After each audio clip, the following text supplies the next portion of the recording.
face like Rocky. I am the moment. I am the moment. Get into me. Yeah, are you feeling me? Turn up the energy. Turn up the energy. Get on my frequency. Got the whole other G. Turn up the energy. Turn up the energy. Turn up the energy.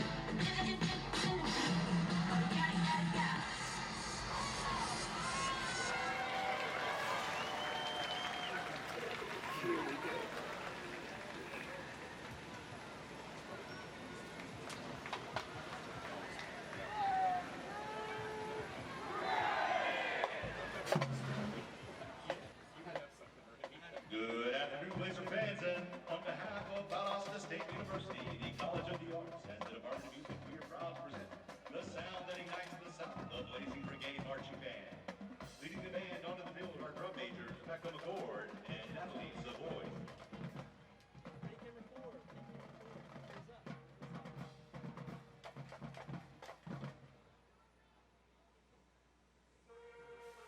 And now for Blazer Mound at the VSU Spell Out.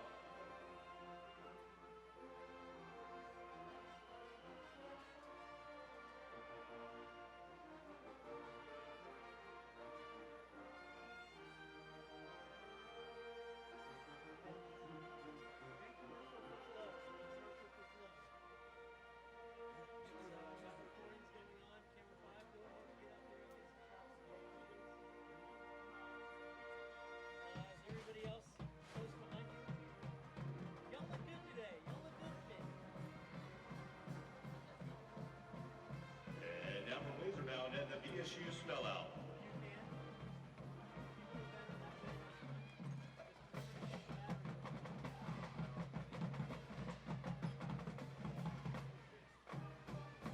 Join the Blazing Brigade in cheering on our team with the fight song and the famous floating BSU. Followed by making the signature Valdosta State, Block B.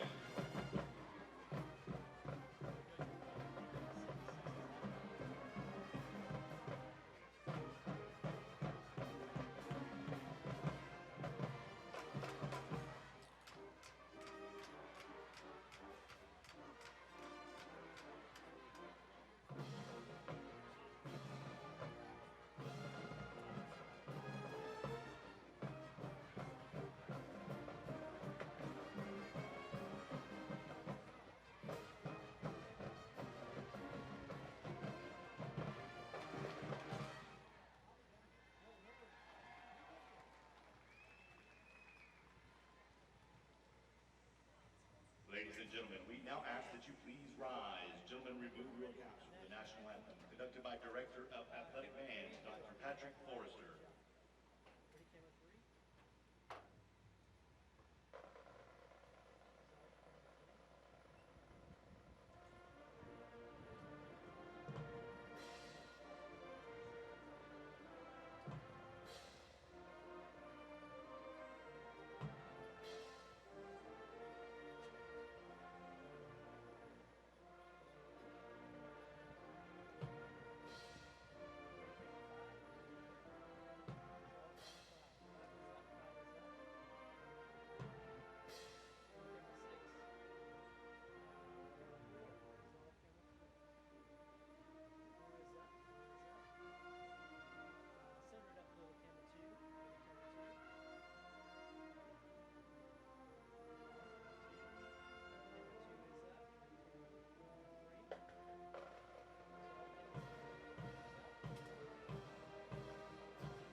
And now please join us in singing of the Valdosta State University alma mater.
for cheering loud and joining us in our pregame show. We will see you at halftime.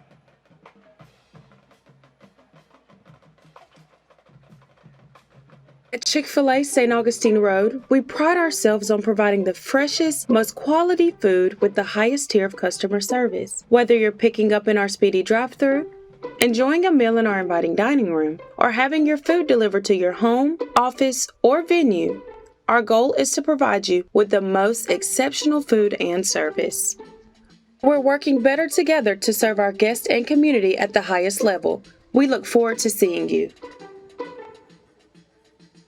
The Houston Orthopedic and Sports Medicine Clinic has been at the forefront of sports medicine since 1949 and has served Valdosta and the surrounding area for the past 40 years. Treating athletic injuries for all of South Georgia, Houston doctors are team physicians for the Lowndes Vikings, Thomas University, Colquitt County Packers, and Valdosta State University. Call for an appointment to see your sports medicine specialist. Come for the small town feel. Stay for the big adventures. In Valdosta, adventures await around every corner.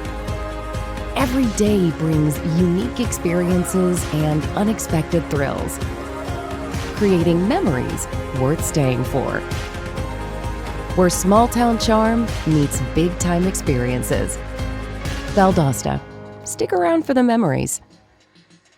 SGMC Health is with you every step of the way, growing to better serve you with transformative projects including a new women and infants tower and emergency room, bringing you the best in medical care with our cutting-edge technology, ensuring your family can get the care you need close to home by training the next generation of top doctors right here in South Georgia. Together, we're creating a healthier future for our community. SGMC Health, a proud supporter of the Blazers.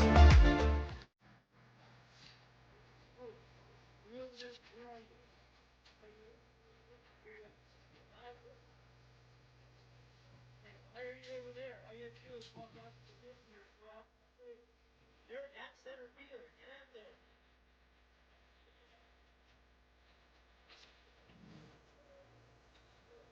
Okay, you're off.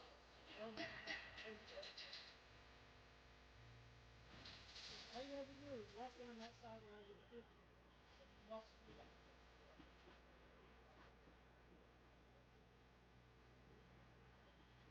Yeah. I want the Your captains this afternoon for the Blazers. Number 2, Dallas Robinson. Number 0, Tyler Moorhead.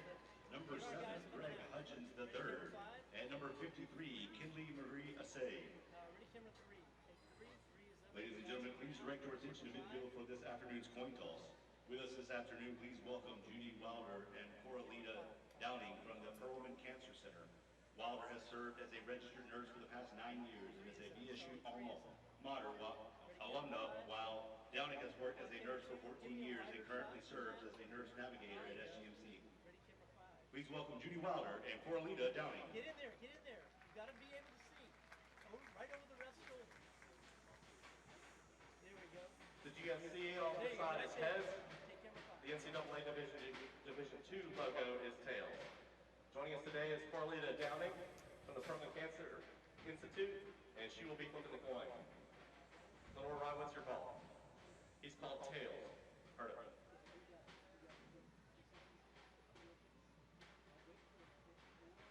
It is tails.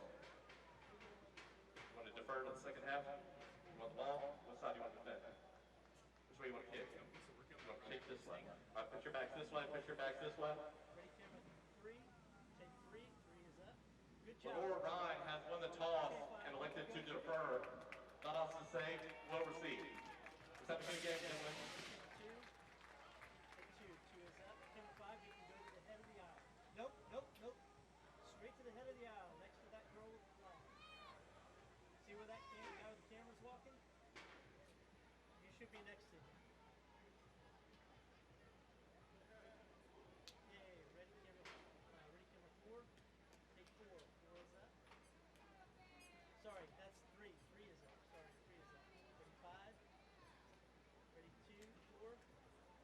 Yeah, we want to see the kids run. Okay, ready camera 2. Good shot. Take 2. 2 is up. Ready camera 5 on the kids.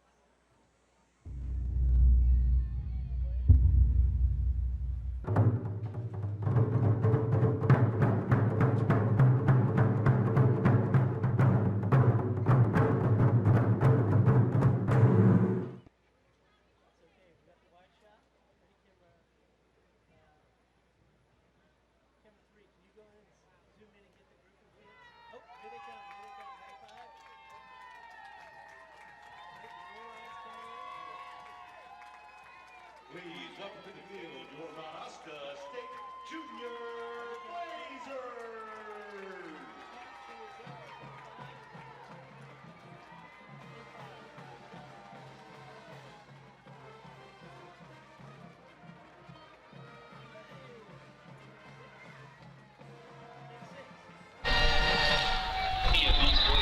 We welcome you to Titletown as the Blazers of Valdosta State get set to take on the Bears of Lenoir-Rhyne. And a good afternoon, everyone. Dave Garner alongside Taylor Biddle as we welcome you to this Blazer Sports Media presentation here on FloCollege. Thank you for joining us on a gorgeous afternoon. Of course, the last time these two teams met, it was a quarterfinal round, and it was in a driving storm all day long. Now, not a storm today, although a little over an hour ago there were some showers that moved through, but those clouds have since given way to sunshine here and 80-degree temperatures, and we are ready to go. Taylor, good to be working with you again, partner. Let's talk a little bit about this matchup here today. Again, Valdosta struggled last week. They produced no offense, and they were shut out for the first time in over 30 years as a program, 31-0. Meanwhile, Lenoir-Rhyne falling short to Newberry 20-17. They had plenty of opportunities in that game, just couldn't finish it. Yeah, you look at the turnovers too, lots of turnovers. Third downs killed the Blazers last week, and both teams coming off a loss here, and they're trying to get reset and refocused because got a lot of football left this season. See the Blazers coming onto the field now. And the Blazers again through the smoke and pomp and circumstance onto the field here today. It is a pink out at Bazemore-Hyder Stadium. Again, the October Breast Cancer Awareness Game celebrated the first weekend in October. You and I are dressed in pink up here in the stands, partner, here tonight as we look high atop the visiting stands behind the Lenoir-Rhyne crowd here. Of course, you see over to the home side as well here at Bazemore-Hyder Stadium. Again, Valdosta State, as we've talked about, 11 conference titles, of course, 4 national championships, but this year so far struggling a little bit to produce the kind of offense that we're used to seeing from this Blazer team. As we mentioned last week, shut out. The interesting thing, Taylor, they actually outgained UNC Pembroke 332-325, but 5 turnovers and also 0 for 3 in the red zone caught up to Valdosta. Yeah, missed the field goal there. I mean, what field goal wasn't going to do anything either, but would have continued that record we talked about. But yeah, anytime you turn the ball over that many times, it's a recipe for disaster for your football team. And looking for a reset here against Lenoir-Rhyne. Very good coached football team, familiar coach that we've seen here at Bazemore-Hyder before. Yep, Doug Sosha, again, the second-year head coach. And if that name sounds familiar to Blazer fans, it's because he led Kaiser in back-to-back seasons here against Valdosta State in Valdosta. We'll talk a little bit more about that here in a moment. As we get set for kickoff, we'll get the Biddles keys to the game on the other side of this kickoff. But right now, it is time for football. Daniel Deneen, the junior, had a tough week last week. He was 1 for 4 on field goal attempts. He will kick it away deep, and back deep for the Blazers is Reddick, number 6, along with Anderson, 22, and Hall, number 11. So here we go from Bazemore-Hyder Stadium on the campus of Valdosta State. It is football time in South Georgia. Pretty good crowd on hand today. Folks still filing in here. The play clock is set. 15 minutes are on the board, and we are ready to rock and roll. Daniel Deneen to kick it off, the junior. 2 of 7 on field goal attempts this year, a long of 32. Also handles the kickoff duties, and Deneen set to put his right foot into it with the ball teed up right at the 35. It's a long kick, and it will sail through the back of the end zone. No return for the Blazers. Well, time now for our Biddles keys to the game, partner. What do both of these teams have to do today well to get out of here with a dub? Third downs. You got to win on third down. Both teams are 41. Valdosta State's 42%. Lenoir-Rhyne's 41% on third down conversion. Your defense has to get the other team off the field, and if you're on offense, you got to remain on the field. Also, turnovers are going to be key in this game. Valdosta State, as we mentioned in the setup, coming off a 5-turnover game, cannot be the case today to win this football game. So the Bears won the opening toss but deferred. So we'll see Valdosta State on offense first, and it is Harris Boyd. We were wondering who might get the start today for the Blazers because it's been pretty even between Jamison Holcomb and Harris Boyd. But here is Boyd looking to throw his first pass attempt. Sidesteps pressure, throws to midfield but knocked away, and well played in the back end of that Lenoir-Rhyne secondary. Again, that was number 31, Latavius Moore, who got a hand on that one and broke up the pass at the 50. Yeah, running a deep post across the middle. Boyd in the hip pocket of the receiver. Had maybe a step there, but good job by quarterback Harris Boyd avoiding the sack in the backfield.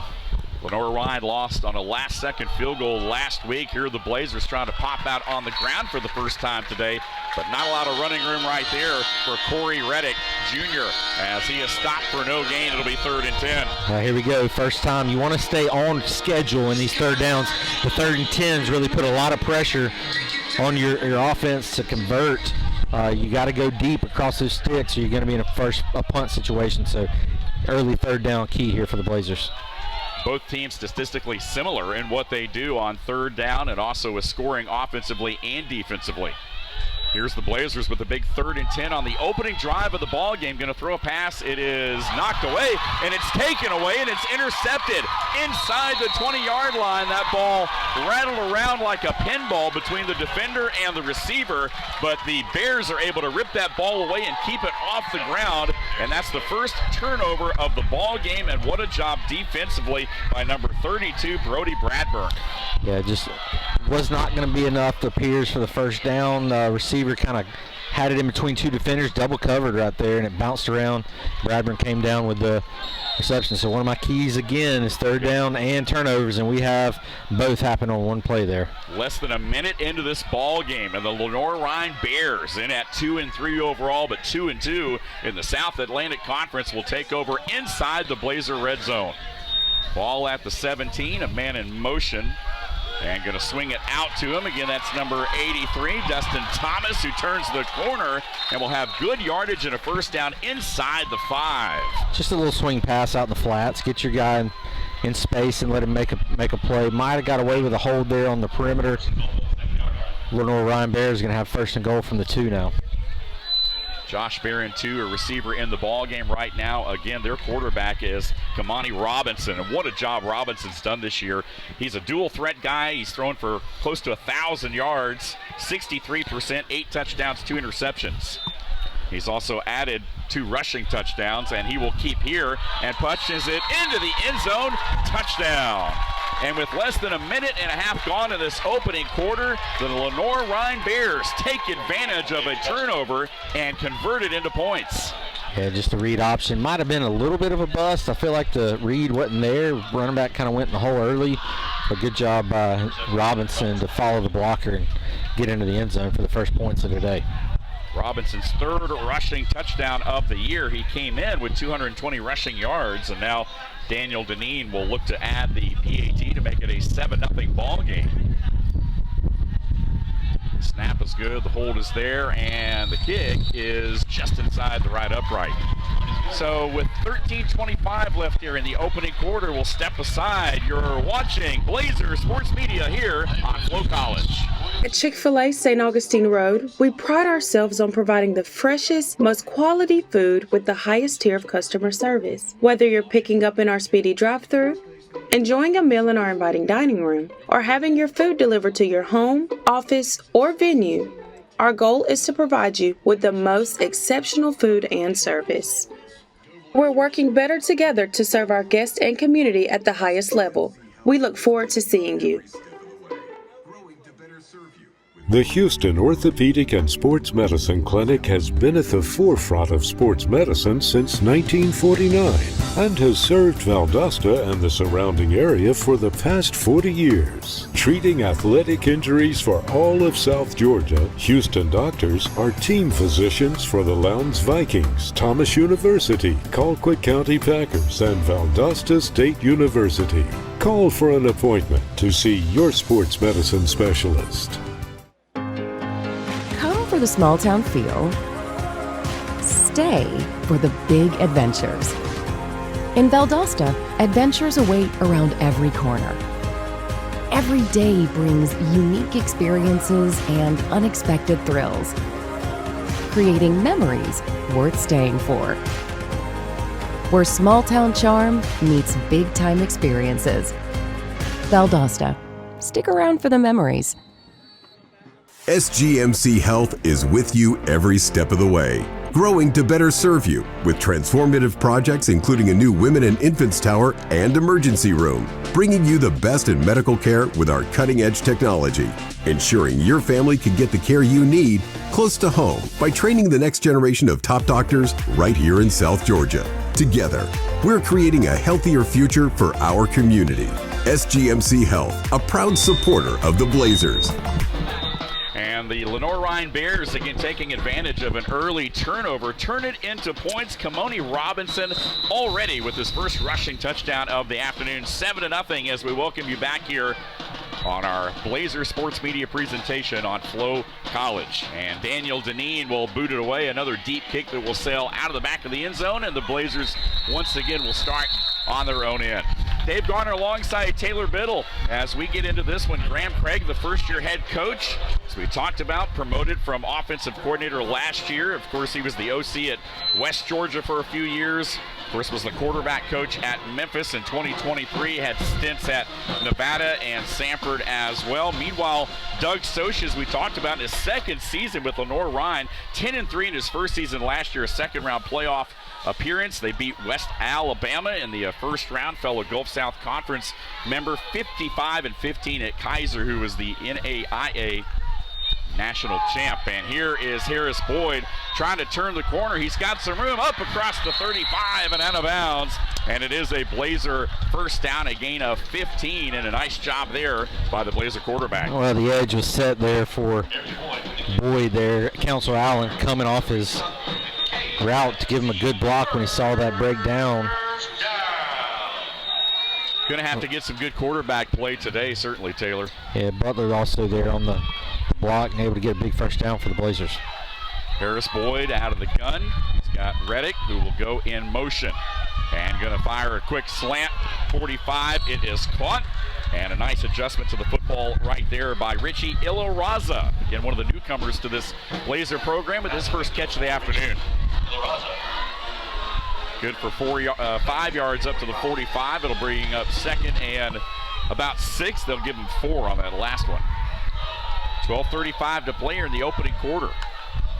And now Boyd going to toss this one out. Reddick makes a cut.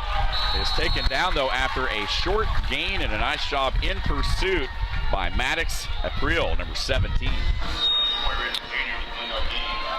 So more of a third down on schedule here for the Blazers. 3rd and 5. Don't have to rush it.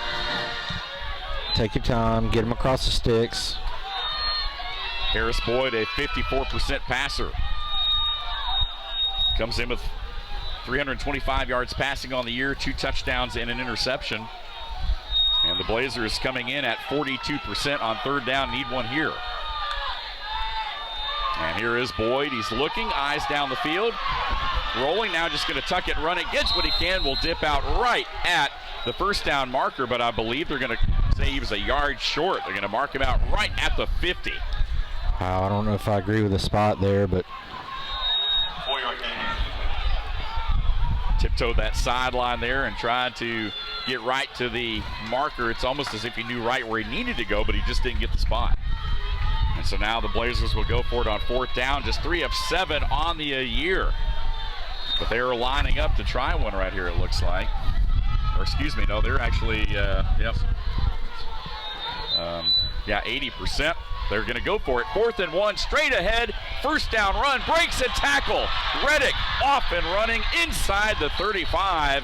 And how about that? A big gain of 17 yards on the 4th down and 1 play. Yeah, Lenoir-Rhyne comes in on the season, stopping their opponents on 4th down to a 20% 4th down conversion rate. But Blazers getting across there and kind of didn't want to go punt back-to-back possessions to start this game. And so Coach Craig dials up a good little run, and you want to get it in your playmaker's hands, and that's exactly what they did. This time Boyd goes under center. Toss sweep, Reddick in trouble, going down right at the line of scrimmage. May have lost a yard. Good pursuit by that Lenoir-Rhyne defense. Again, Robbie Owens, the defensive coordinator, came over with Coach Sosa from Kaiser, and they're allowing right at 25 points a ball game. 4 sacks, 2 interceptions, 3 fumbles recovered, but they have had a lot of tackles in the backfield this year. They like to get upfield and get after you. Yeah, Brody Bradburn setting the edge there for the Bears defense. Tackled the Blazers for a loss there. What a good athlete that is out of Carrollton, Georgia. Had the interception earlier, so this time the Blazers again will keep it on the ground, trying to get to the outside right here and picking up a few yards, getting that loss back plus a couple, and that was Watts with his first carry of the afternoon. Yeah, 1-2 punch. Blazers offense brings you with Reddick and Watts. Watts, familiar face from years past. Really just kind of try to get a stable of backs that can touch the ball for you and have some other guys run the ball even beginning of the year too. 5 different running backs ran last week but only netted 20 yards. So again, it was a tough rushing week for the Blazers, who just could not get anything going on the ground. They certainly want to do better here today in that category. And here is Boyd looking, firing a short pass. He's got a man. Watts out of the backfield, tripped up though on 3rd down. If he keeps his feet, he probably picks up the first down right there, but only a gain of a couple to the 30, and it will bring up 4th down. Yes, notice that last week here at Bazemore Hyder Stadium, a lot of open field turf monster grabs, and Blazers going to go for it again here on 4th down early. Be about a 47-yarder as it sits now. You can see Lenoir-Rhyne working in some guys late, and that is going to force a Doug Socha timeout. So again, the Bears getting a couple of guys on late there before that 4th down snap were forced to burn their first timeout of the half. Well, did you know the Georgia Lottery has raised over $28 billion for education, supporting more than 2 million pre-K students and over 2.1 Hope Scholars? The Georgia Lottery, because amazing things happen when hope finds a way. Once again, support the Georgia Lottery today. Wind whipping around, as you can hear here in our headsets. As we mentioned, we had some weather a little bit earlier on today, a little over an hour ago. We did have some showers that moved through, and as we mentioned up top here today, the skies have given way to partly cloudy skies. You can see some sunshine, you can see some blue sky as well. Maybe not completely out of the weather yet, but we'll see how it goes. Yeah, Blazers do appear to be coming back on offense. Thought it might have thought about a field goal attempt there, but on the season, a little bit out of range for field goal kicking. Yeah, both of these kickers have struggled. We talked about Deneen, just 2 of 7. Matt Rollator, again, his long of 30, just 2 of 4 on the year at 50%. So the Blazers will gamble. They'll roll the dice right here on 4th and 6. And here's Harris looking, firing. He's got a man. First down to the 20-yard line. And a nice job there, well executed. And the grab by Ilaraza keeps the drive alive. Yeah, you got to know where your sticks are there. Good job by Ilaraza getting to that point. Really just finding a weakness in the zone defense right there, and good strong arm by Boyd to get it across the first down. Twins to the near side of the formation. You see Ilaraza, as we talked about, who's already made his impact felt. And here on the ground, Watts, one cut, gets upfield between the hashes, but is driven back after a short gain. Again, the offensive line for the Blazers today, Cameron in the middle for Sue and Robinson, the big guards there, Morrow and Mariossi, the tackles at 6'5", 295 and 6'4", 340 respectively. A biscuit shy of a 300-pound average up front for the Blazers along that offensive line. They're critical to the success of the run game for the Blazers. So under 8 minutes here in the opening quarter. Watts the lone back. Boyd once again out of the gun. Looking to throw the football. Steps up, hit as he throws. That one will be short and incomplete. He was hit hard right when he released that football. Big pressure from that Lenoir-Rhyne defense came caving in on Boyd that time. Yeah, it did right in his jaw. Had to get rid of that in a hurry, and thank goodness the DB had his back kind of in the hip pocket of the receiver there, because if he would have turned around, it was so short he would have intercepted it prior to the goal line. Good pressure up front. I was just about to talk about last week. UNC Pembroke put a lot of pressure on our quarterbacks. That's going to be key to today's game, is who can keep their quarterback upright. Curry in motion, so twins to both sides of the formation. Watts again the lone back. And this time, Boyd steps up under pressure, going to get rid of it, throws a little high, and it's intercepted. The pass a little too tall for the intended target. They were trying to feed Curry inside the 10, but that ball too high, and it is intercepted by KJ Whitehead. And what a job this secondary has done this year. That is now the second interception in the ball game, the fourth of the season for this Bears defense. Turnovers, back-to-back possessions, kind of in bad field position spots because first possession inside the 30, and then this one driving in the red zone where the Blazer offense and just young quarterback and Boyd just a little uncomfortable, getting pressure, trying to step up, make things happen. Might have wanted to just live another down there and not force that. Both teams coming into the game today with a combined -10 turnover ratio. Neither team has done a great job of taking care of the football through the season, and the Blazers already -2 today. So Kamani Robinson goes back to work. He'll throw one out deep in the flats. Got a man complete up at the 34. And a nice job right there to tightrope the sideline by Zion Agnew, the leading receiver in this Bears offense. Again, Agnew coming into the game today. That was his 21st reception, 328 yards and a touchdown. As we mentioned, Robinson into the game today. That pass right there puts him over 1,000 yards on the season. 422 yards of offense last week. Very balanced against Newberry, but came up short. And here's Robinson again to throw. Pass time, looks, now reverses his field. Trying to get out of pressure, avoids one Blazer defender. Will just have to throw this one out of bounds to the near side. The Blazers did a nice job, only rushing 3, but able to get pressure up front. Greg Hudgens, one of the players of the week last week for the Blazers defensively, able to get the ball out of Robinson's hand there on that last play. Yeah, good job by Robinson, kind of extending that play, hoping, making something happen with the receiver breaking route. Just threw it away to save the possession. So here is 2nd and 10, straight ahead on the ground this time. A little bit of running room there up across the 40-yard line, and a gain of 7 on the quick hitter. And for the first time today, we call the name of Xavion Turner-Knox, again the leading rusher in this Bear offense. Had 103 yards last week, 5.4 a touch on the season. He's been good for 277 yards. And he's got a touchdown, 3.7 per touch. And Lenoir-Rhyne has had success running the football, but most of their damage has come in the air. And now they will bring Yates across the formation. Getting rid of it, does so, upended right at the first down marker, and maybe just a little bit short there. They threw it to Turner-Knox out of the backfield, but he was tripped up immediately, and it will be 4th down. And again, Lenoir-Rhyne showing punt right here. Yeah, 4th and 1, maybe a long one. Snap, kind of a little bobble there, maybe threw the timing off of that route, and good job coming up, sticking the receiver after he made the catch for the 4th down. And Greg Harris, the defensive coordinator for Valdosta State, his unit for the time being has made a stop here on 4th down, and this is Stuart Simmons, averaging 42.5. He's net punting in the top 10 this year and all of D2, and he gets a nice one away right here. And this one will be, it'll be bobbled inside the 5-yard line by Andre Hall, but he's able to fall back on it, and the Blazers will take over deep in their own territory. We'll step aside, 5:30 to play, opening quarter, 7-0 Lenoir-Rhyne. You're watching this Blazer Sports Media presentation on FloCollege. Caldwell Architects brings creative and thoughtful design solutions to the conception and development of every project. As active members of our community, we understand the important role that buildings and spaces play and the people whose lives are impacted by every project we do. Caldwell Architects delivers state-of-the-art, efficient, and effective designs to solve real-world challenges. Let us help make your vision a success.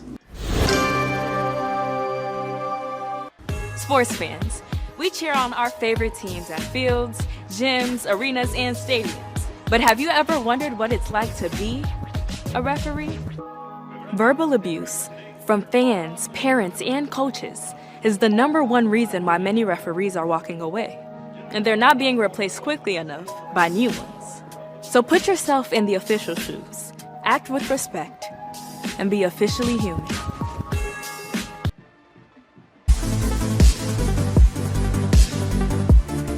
Caldwell Architects brings creative and thoughtful design solutions to the conception and development of every project. As active members of our community, we understand the important role that buildings and spaces play and the people whose lives are impacted by every project we do. Caldwell Architects delivers state-of-the-art, efficient, and effective designs to solve real-world challenges. Let us help make your vision a success. Sports fans, we cheer on our favorite teams at fields, gyms, arenas, and stadiums. But have you ever wondered what it's like to be a referee? Verbal abuse from fans, parents, and coaches is the #1 reason why many referees are walking away. And they're not being replaced quickly enough by new ones. So put yourself in the official shoes, act with respect, and be officially human.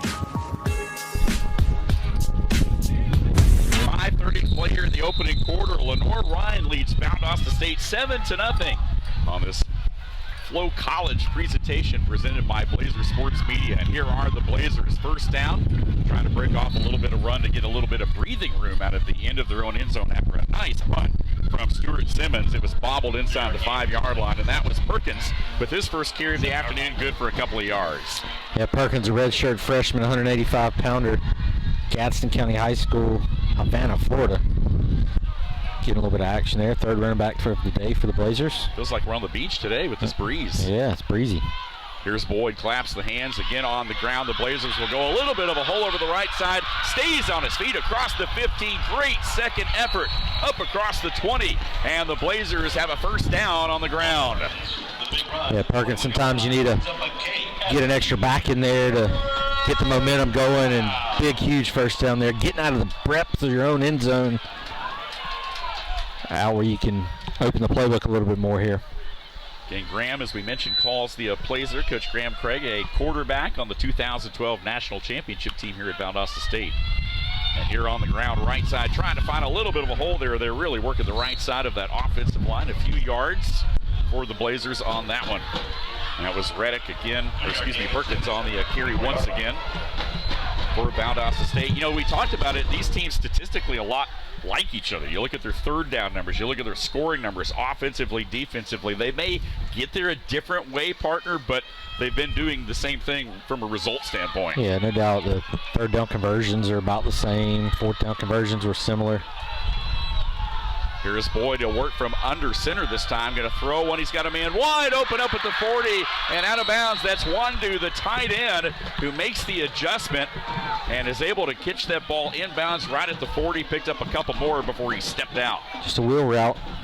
Get some disguises going in the middle of the field. Get that safety's eyes looking where you don't want them to look. And here comes the tight end slipping up the sideline for a big first down catch there. Joel Wandu, again with his first grab of the afternoon. He had a couple last week. Council Allen works across the formation for the Blazers this time. Receivers to both sides of the formation. Boyd looking, going to fire another quick one. He's got another man wide open. And a big gain right there. Majan Wright inside the 20, inside the 10. And it'll be a first and goal for the Blazers as they have flipped the field here on this possession. Yeah, I think the coverage might have been busted there, but we'll take it. Just get number 81 out there in the flats, let him do some damage. A little different look for the Blazers. Back-to-back big guy throws. So a couple of big balls to get the Blazers out of their own end, and now they're in business here with just under 3 minutes to play in this opening quarter. On the ground, straight ahead run down to the 2-yard line again. Perkins handling the bulk of the work in the backfield on this series. There you see Perkins. He will now come out. Going to bring in a little bit of a package here with Jamontez Woods. We've seen Woods a few times this year with a couple of touches. Get some big blockers in here. Couple of halfbacks this time. Woods straight ahead, diving, working towards that goal line. They're going to mark him just short.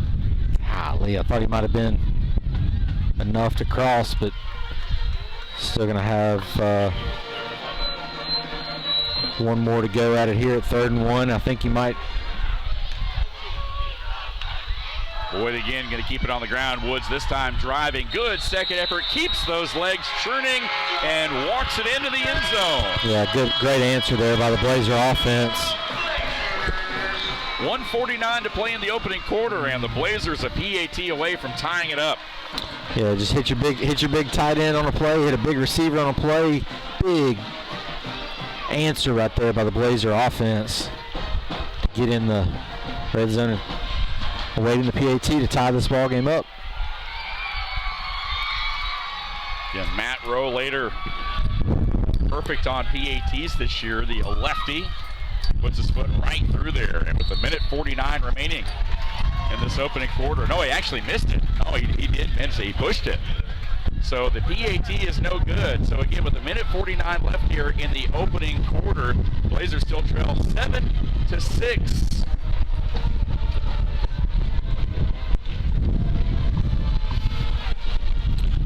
So a big drive there by the Blazers as they come back after giving up that earlier touchdown, finally get something working right here. I couldn't see from our vantage point. Both officials underneath the goalposts were, usually you see the one official look to the other if it's closer to their upright to see if that person was going to call it good or no, but both of them right away came up saying no, so must have been a push or pull bad enough where they knew it was no good.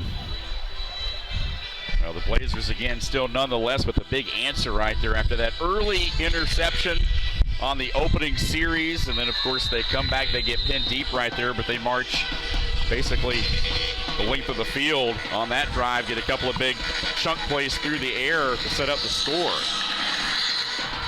And here is Rollator, who will put his foot into it and will drive the return man. That is Boyd, who takes it inside the 5-yard line, will bring it out across the 25 and will dive across the 30. And Lenoir-Rhyne will set up shop there with a minute 43 to play in this opening quarter. Again, Mediacom, a 5G mobile network with reliability you can count on and coast-to-coast coverage. It's an unbeatable network with unbeatable prices. Mediacom, learn more today.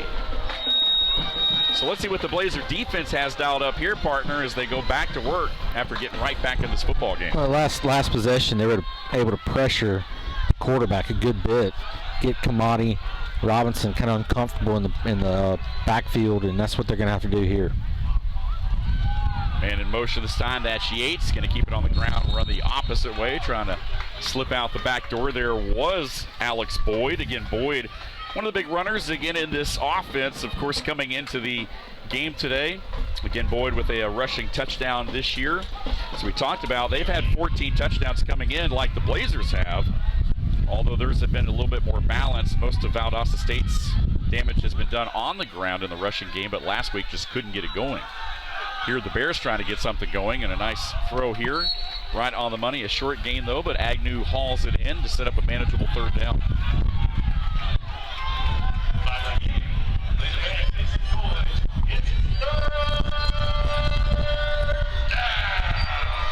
A lot of excitement here in the stadium today at Bazemore Hyder Stadium in Cleveland Field. Blazers trying to make a stop right here and get the football back. Again, that is the tight end, Thomas, in motion. Twins to both sides of the formation. Blazers showing pressure right here. Let's see what Greg Harris has dialed up on this third down and 3. Again, Robinson under pressure quickly avoids one tackle and will throw for the first down. He's got Boyd, big grab inside Blazer territory, and that's a huge third down conversion when it looked like nothing was there. Robinson extends the play and finds the first down. Well, when you bring double blitz A-gaps there by your linebackers, really kind of leaves your cornerbacks on an island there to decide, and your end to decide like what I do with the quarterback, and they were trying to rush out there and get him and just able to dump it over the DB's head to get a big first down. So that's going to be the end of the quarter. And at the end of one, we got a good one here in Titletown, USA. Lenoir-Rhyne 7, Valdosta State 6. We will go ahead and step aside. Again, you're watching this Blazer Sports Media presentation on FloCollege.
And now please welcome the five-time national champions, the BSU cheer team.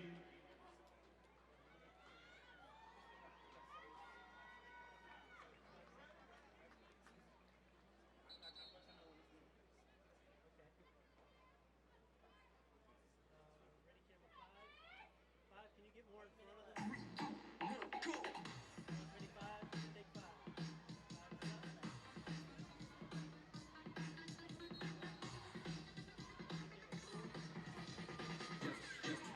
up.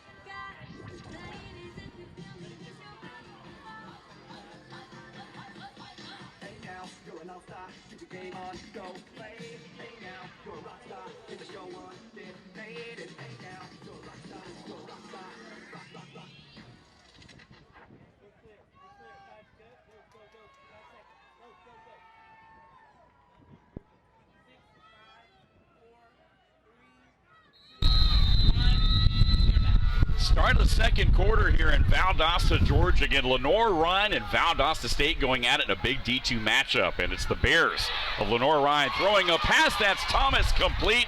First and 10 ball from the 42, and it goes for 14 and another Bears first down. So again, as we open up the second quarter, we're talking about the offenses here so far. The Blazers answer an early score from Lenoir-Rhyne. Again, the Bears come in at 2-3 today. Of course, they lost to West Florida in the opening week, but then put together a pair of wins over Tusculum, Emory, and Henry, but then lost to Carson Newman. And of course, the heartbreaker last week on the last second field goal loss to Newberry, 20-17 the final. Robinson going to swing this one out of the backfield. He's got his man. Again, that is Yates, Songa Yates with his first grab of the day. And not a lot of running room there as the Blazer defense strings it out towards the sideline. Meanwhile, the Blazers come in at 2-2 today. They won their opening ball game against Clark Atlanta in a game played at Legion Field over in Birmingham, but then came back the next week. They were upset by Johnson C. Smith in Charlotte, North Carolina, beat Shawan 56-3, but then lost last week 31-0. They were blanked by a very good UNC Pembroke team. And so Boyd this time with the carry, trying to work between the tackles, is knocked down right at the 25, and we'll have a short gain, couple of yards. It'll bring up a third down situation right here, third and long, if you will, and another opportunity for the Blazer defense to perhaps get off the field or maybe force a long field goal attempt. Yeah, we talked about a pregame, third down conversion rate. It's going to be critical to this game. So far, the Blazers have had the one where the interception happened and then put together a few third down conversions, see what the Bears can do. You saw, of course, Courtney Watson in motion right there, makes the trips to the top of your screen with the receiver. That's, of course, Thurman wide to the near side. Here is Robinson under pressure, backs up, throws the football. He'll just have to throw this one out of bounds. Got it back just beyond the line of scrimmage there, but it will be fourth down, and a nice job by that Blazer defense to get after Robinson, prevent the first down run and throw. He rolled to his left, just didn't have a receiver in the area. Yeah, pressure. So this is pressure off the edges there by the Blazer defense to force a, I'm going to call it 41.5-yard field goal here. Yeah, this is where the Bears have had trouble. Again, Daniel Deneen just 2 of 7 on the year. Puts his right foot into it. The wind is going to carry that one wide to the right. So again, a big breeze right there, and the field goal attempt is no good. Deneen now just 2 of 8 on the year. We'll step aside. Still a good one here. 7-6 at Bazemore Hyder. You're watching Blazer Sports Media on FloCollege. After the Colonel made his hot and spicy wings, he needed the perfect pairing. So he invented the potato. No need to look that up. It's true. The Colonel lived so we could chicken. Backed by obsessive demand, KFC Wings and Wedges.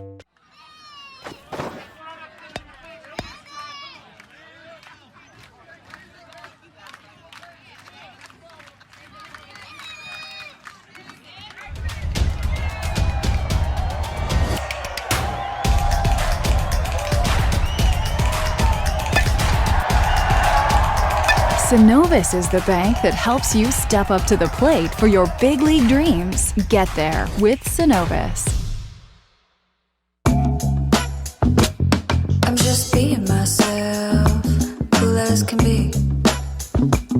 When I'm being myself, you wish you were me. It's so easy. Get out your own way. Easy peasy, breezy, done. What's the point if it ain't no fun? I don't. All right, boys and girls, I want you to draw for me what you want to be when you grow up. I want to be a chef. I want to be a teacher. The only thing more wonderful than our kids' dreams is when those dreams come true. That's why the Georgia Lottery has raised over $28 billion for education, benefiting over 2 million pre-K students and over 2.1 million Hope Scholars. Because amazing things happen when hope finds a way. After the Colonel made his hot and spicy wings, he needed the perfect pairing. So he invented the potato. No need to look that up, it's true. The Colonel lived so we could chicken. Backed by obsessive demand, KFC Wings and Wedges. 12:48 to play here in this first half. It's 7-6, Lenoir-Rhyne leading Valdosta State. We welcome you back to this Blazer Sports Media presentation here on FloCollege. Dave Garner alongside Taylor Biddle. And here's Harris Boyd going back to work. Quarterback run all the way there off the snap. And not much there at all. Maybe a yard or two of green grass, but that hole closes quickly amidst the teeth of that Bear defense. Well, your defense bowed up, got to stop, forced a turnover there with the missed field goal. You want the offense to sustain a drive, come away with maybe a field goal at minimum here, and get in manageable third downs right now, 2nd and 8 here. So receivers to both sides of the formation, and Perkins again the lone back. Little play action right there, going to throw this one out in the flat, and that one nearly caught up against that sideline though, but they were going to say that he was out of bounds on the reception there. Nice job though, that ball didn't look like that one had any chance of being caught there, but again, Council Allen actually made that a close play as he adjusted well and came back to the football. Yeah, Council caught it as he was going to the ground right there, and well, if he had about another yard or two of sideline area there, he probably would have got the completion. It would have been enough for right around the first down mark. So big third down here again in this second quarter. Both teams just 42% on third down coming into the game today. Blazers trying to make one happen right here. Across the middle, throws a dart up around the 40-yard line, and it is complete to Zaire Wilson.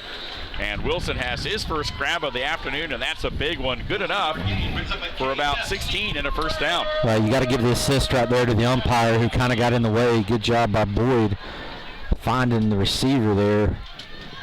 Umpire kind of was in the mix right there, had to dive out of the way to avoid it, but good job getting the first down by the Blazers. It's hard being an umpire when you're right in the middle of all that action. This time the Blazers will set up shop from their 45, trailing by 1. And now the Bears showing a little bit of blitz. They'll bring some pressure off the corner, but that one's complete. Once again, Wilson sidesteps a defender and picks up another 4 or 5 yards before he's finally pushed out in Lenoir-Rhyne territory. Yeah, good job there by Harris Boyd, recognizing the cat blitz coming off the corner. You throw to where the blitz is coming from, because you're going to have a guy that's going to be a little open there because the safety's got to get coverage over the top. Do have a white hat timeout here for something. Looks like they're getting the change reset. Yeah, I think somebody got tangled up over there maybe.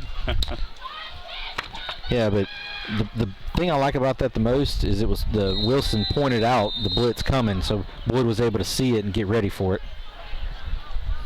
So a fresh set of downs right here as we hit the 11-minute mark of the second quarter. And the Blazers averaging 380 yards of offense a game. 210 of that through the air, 170 on the ground as Boyd will just roll out right here and runs right into a bear hug right at the 42 part of the punt. But again, a few positive yards on first down at least for the Blazers. But Council Allen if Council would have sat down in that zone over the DB before the safety, might have been able to get a reception there. Good job by Boyd recognizing that, hey, let's live another down, get a little bit of positive yards, 2nd and 7. This time on the ground, not much there, but reversing field, staying on his feet again. Perkins does a nice job, really, just to get back to the line of scrimmage. All that, and may still have lost a yard, but it could have been a lot worse. He was hit on contact as soon as he took the handoff. Yeah, he was hit in the backfield. Initial contact. Good job by Perkins to reverse course a little bit. You hate to see the running back running side to side like that, but able to get back to the line of scrimmage. So you're going to be able to tell what coach is planning right here on this down, whether he's going to go for it on 4th. Lenoir-Rhyne, meanwhile, allowing 373 a game, 190 through the air and 182 on the ground. And Boyd again looking. He's got a man. He's got a first down. And what a job there. Council Allen getting into the mix here, picks up the needed yardage to move those chains. They did. Council, if he would have kept going, he would have run into the safety. He just sat down, got into the open space, show your number to the quarterback, who you know is going to get a little pressure on 3rd down. Good pickup by the Blazer offense. Keep the chains moving. Definitely want to get Allen going here today. 9 receptions for 115 yards coming into the game. As we talked about, the Blazers outscored Pembroke last week, 332 to 325, but those turnovers and lack of red zone offense as the play clock winds down here, but they get the snap off. Boyd, quick shot right there. Allen again. And again, hangs on despite the defender being right there for Lenoir-Rhyne. Again, that was Austin White who rolled over and looked like he was going to have a play on that ball there momentarily, but was able to make the quick hit. Austin White, 6 foot, 195 pound, redshirt senior transfer from Kennesaw State, had a play on that ball, and if it would have been a half a second slower pass thrown, he would have been a pick 6 going the other direction. Good job by Allen holding on. Blazers going to throw it right here. A little double pass. They've got a man wide open. Makes the in and out of the hands of Wandu, the tight end. A well-designed and nearly well-executed play, but Wandu just couldn't hold it in the back of the end zone.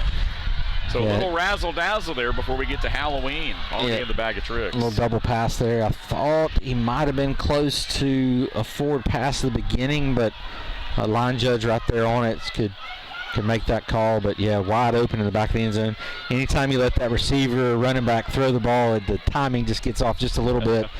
Man, he was so wide open in the end zone, though. You know, it's very windy today, though, and that's the thing. So, again, the wind blowing that direction. It was. The flags are showing the wind was blowing out, so maybe he just didn't judge it.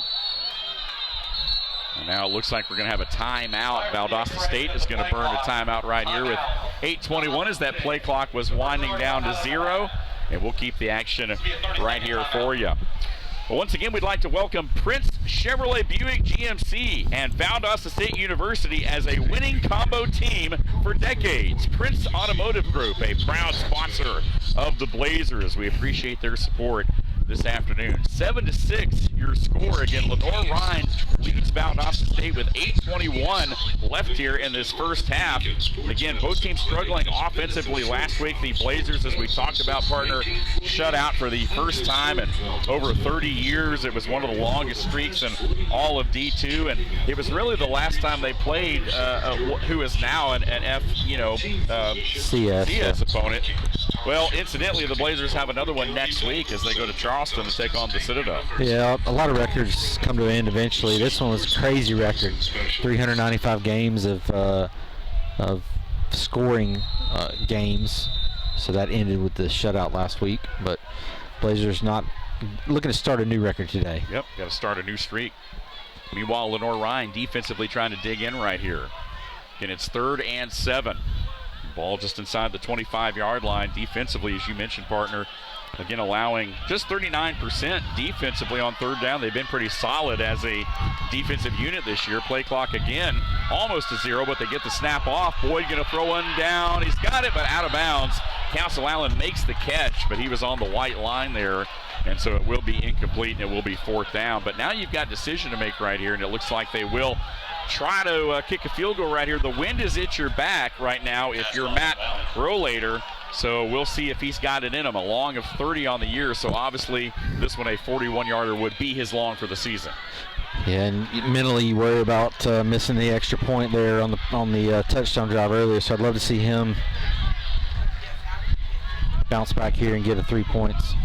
Missed a 26-yarder last week. This one from 41. He's got plenty of leg, but the kick is good, and it's just inside the right upright. So Matt Rollator from 41, that's a new season long, and the Blazers with their first lead of the afternoon are up 9-7. We'll step aside. You're watching this Blazer Sports Media presentation on FloCollege.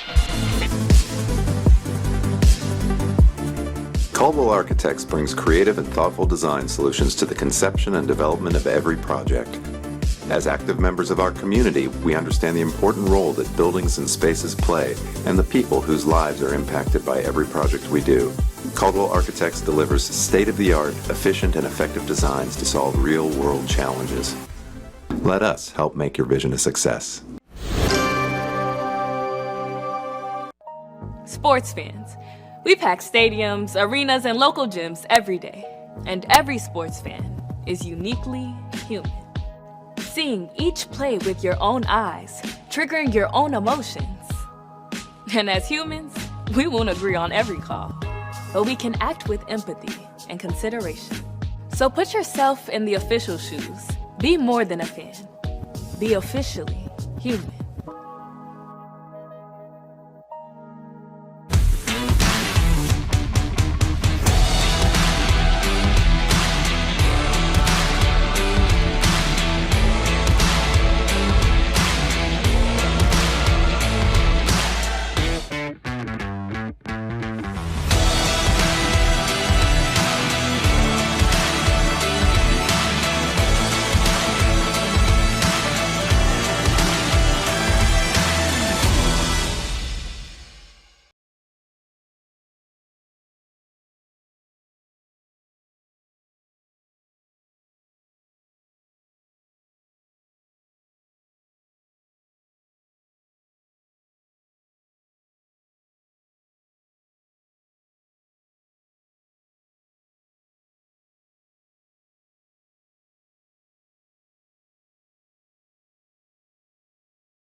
Matt Rollator again, now 3 of 5 on the year. That long of 41 yards, his longest of the season. And the Blazers, for the first time in a couple of weeks, lead. They're here up 9-7 with 8:11 left here in this first half.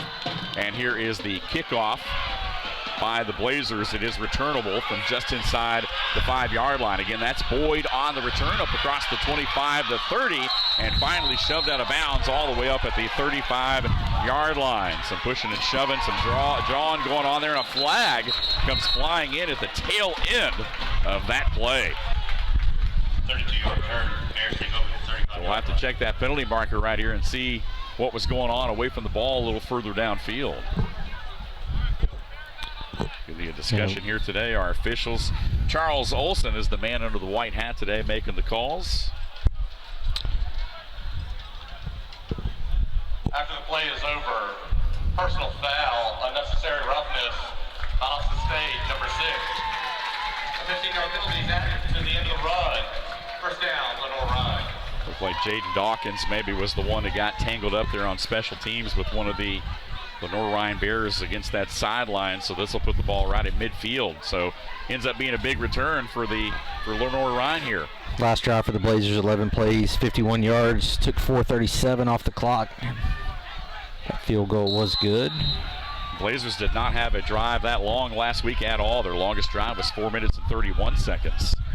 And that 31-0 loss here on the ground. And that is Turner Knox picking up some good yardage there on first down. Again, Xavion Turner Knox, who we talked about coming into the game today, the leading rusher in this Lenoir-Rhyne offense. 277 yards coming into the day, well over that now. Only 3.7 per tote. Again, they have not been a very dangerous team on the ground. Again, a lot of what they do offensively goes through number 7, Kimoni Robinson, who beats you in a lot of different ways. Again on the ground. Turnanox hit and dropped right on the spot. Wow. What a job right there, and that was a little redemption that time for Jaden Dawkins, who came up there and filled the hole and made a big hit. Yeah, the linebacker came up, recognized the RPO there, and filled that gap pretty firm, and going to be 3rd and 3 for the Bears, and you really just want to bring pressure. We feel like we've gotten pressure on 3rd down, made Robinson scramble a lot, and we'll see what Coach dials up here if he dials up that pressure one more time. Well, pistol look once again. They need the Blazer 40. Does Lenoir-Rhyne for a first down. Once again, they'll just keep it on the ground. Boyd trying to turn the corner, and he won't get there. So well played by that Valdosta State defense as they string it out. And going to be about 2 yards shy of the first down. But you're in that part of the field where you got to wonder right here how aggressive Coach Doug Sosha will be. They're going for it. Again, we always talk about what you call on 3rd down is going to dictate what you do, and field position, of course, but it's going to dictate what you do on 4th down as well. So, got to look at a little keeper right here by Robinson, perhaps. Do they fake the handoff and let number 7 try to do it with his legs? Or do they put the ball in the air, and they are going to just let Robinson try to get there? And I'm not sure. It's going to depend on the spot.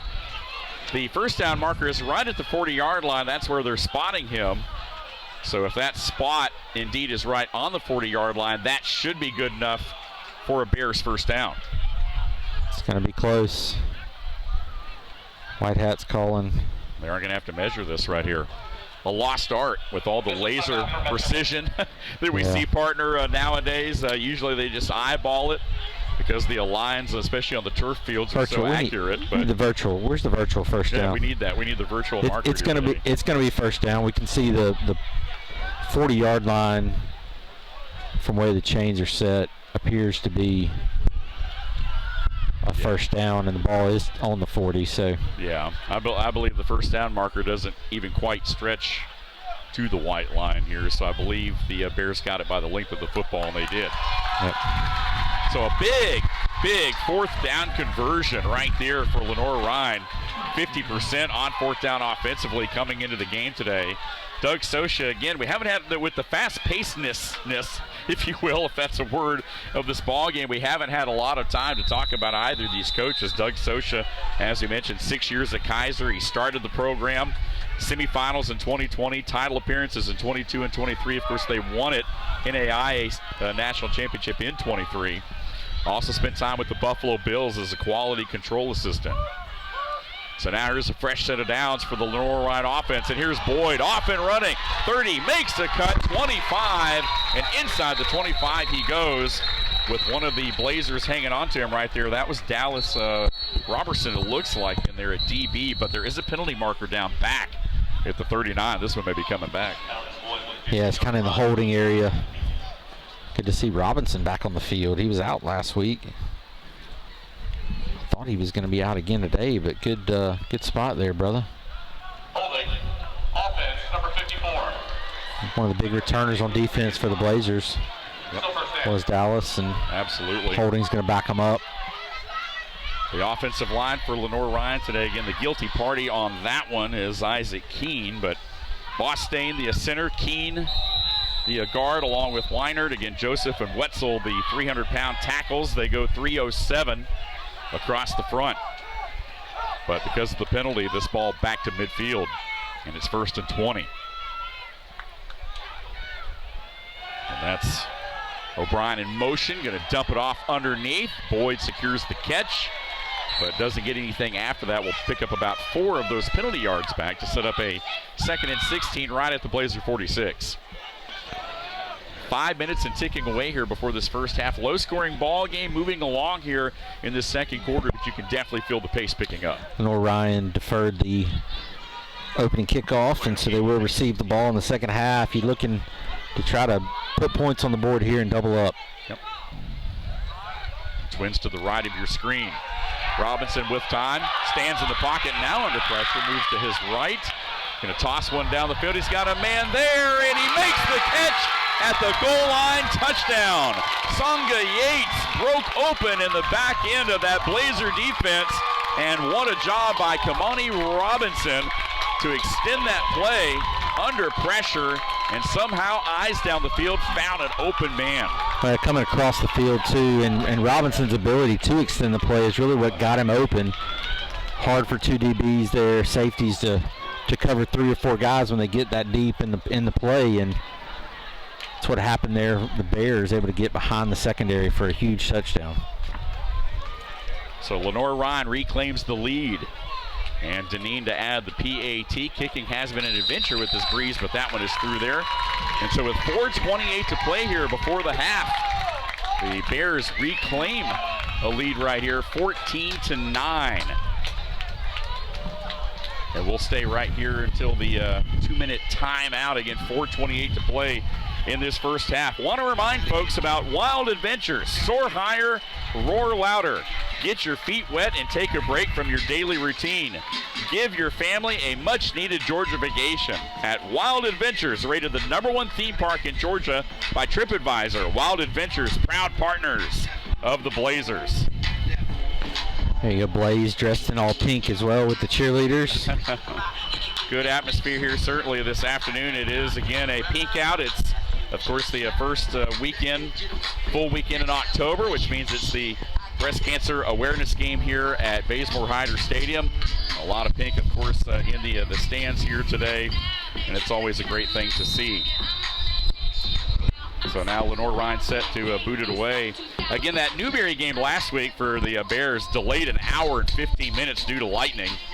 And, of course, it ends with the last-second field goal that went against the Bears, which was heartbreaking because they had so many chances to win that game. So, obviously, as that kickoff sails through the end zone, trying to make this game again count here today, going on the road against the Blazers.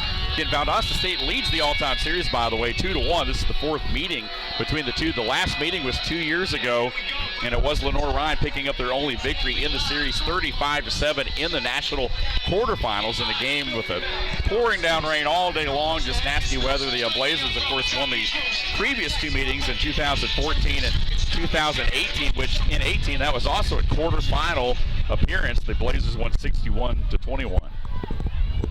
This is the first year that these two have met in the regular season, though. All 3 of the previous matchups have been in the national playoffs, and the Blazers will keep this one on the ground, but nothing doing over that left side. Eric Watts checked in at running back.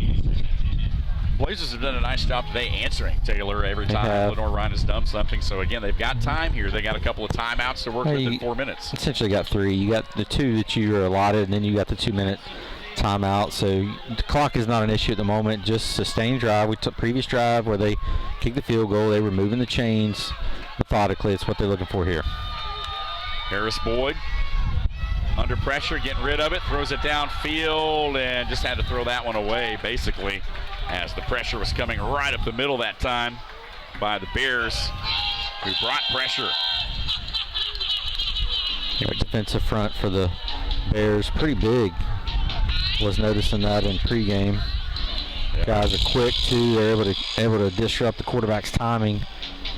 And look back to last week's game where a lot of pressure was put on quarterbacks, and it really is one of the key. That's why they're the highest paid in the league, right? Usually the pass rushers and quarterbacks are highest paid. There you go. John Royal, the big nose tackle, 6'2", 310. Here's Boyd looking, firing across the middle, in and out of the hands of Council Allen. That one got up on it quickly. That was a well-thrown ball by Boyd, who had to squeeze that one in a window, and he did so, but that one kind of jumped up and bit Allen, and he wasn't ready for it at the 40. Yeah, it was a good thrown ball, put right where it needed to be, and just got there a little before Allen was expecting it. Yep. So they're going to force the punt. Now, all of a sudden, the Blazers, you got to make sure that Lenoir doesn't double up here with a score and back-to-back scores, really. Yeah, getting the ball in the second half, you're right. And plenty of time for the Bears, who also have 2 timeouts, plus that 2-minute timeout that you talked about. So, again, Devin Walter will punt it away with a little breeze at his back right here. And this one carries the return man Agnew back inside the 35-yard line, who makes the fair catch at the 34. 3:35 to play here in this first half. It's been a fun one so far. We talked about both the teams and the struggles they had coming into the game today. Again, Lenoir-Rhyne -6 turnover margin. They've allowed 12 sacks offensively. Meanwhile, Valdosta State -4, but now two turnovers today as Boyd is helped off the field right there. But now they're -6 after those 2 interceptions in the first half. They've allowed 7 sacks on the year as well. But again, both teams really trying to take care of the football, but so far it's been Lenoir-Rhyne winning the turnover battle with the 2 picks. Well, I don't think that was Boyd, the running back. Oh, that was Austin White, the defensive. Might have been the DB. Defensive number 10, yep. Yeah, well, right. there's two 10s. So Kamoni Robertson goes back to work for Lenoir-Rhyne, fakes the short pass, going to take a shot perhaps, now steps up, trying to fire one towards the sideline, just going to overthrow his intended target up across midfield there. Again, that was Yates who had the big touchdown grab there just a few moments ago on that last possession. And again, Yates coming into the game today, again, 12 receptions, 302 yards, 3 touchdowns. He's the second leading receiver on the team, but the number 1 touchdown reception leader. 3. Now 4. Now 4. Yep. O'Brien with 2 touchdowns as well. Again, Thomas with the touchdown. Marshall, we haven't called his name a lot here today, but again, Dominique Marshall from right here in Valdosta, Georgia, with 2 touchdowns receiving this year as well for this Lenoir-Rhyne offense. So Robinson with 9:26 to play in the first half. They're going to keep this one on the ground straight ahead in between the tackles, and decent yardage on second down, but it will be third down at about 6 or so right here as we near the 3-minute mark here in this first half. It's third down. Blazers secondary on that last touchdown. Maybe a little confusion in the back end there, but get that cleaned up here on third down, get the ball back, let your offense maybe do some work.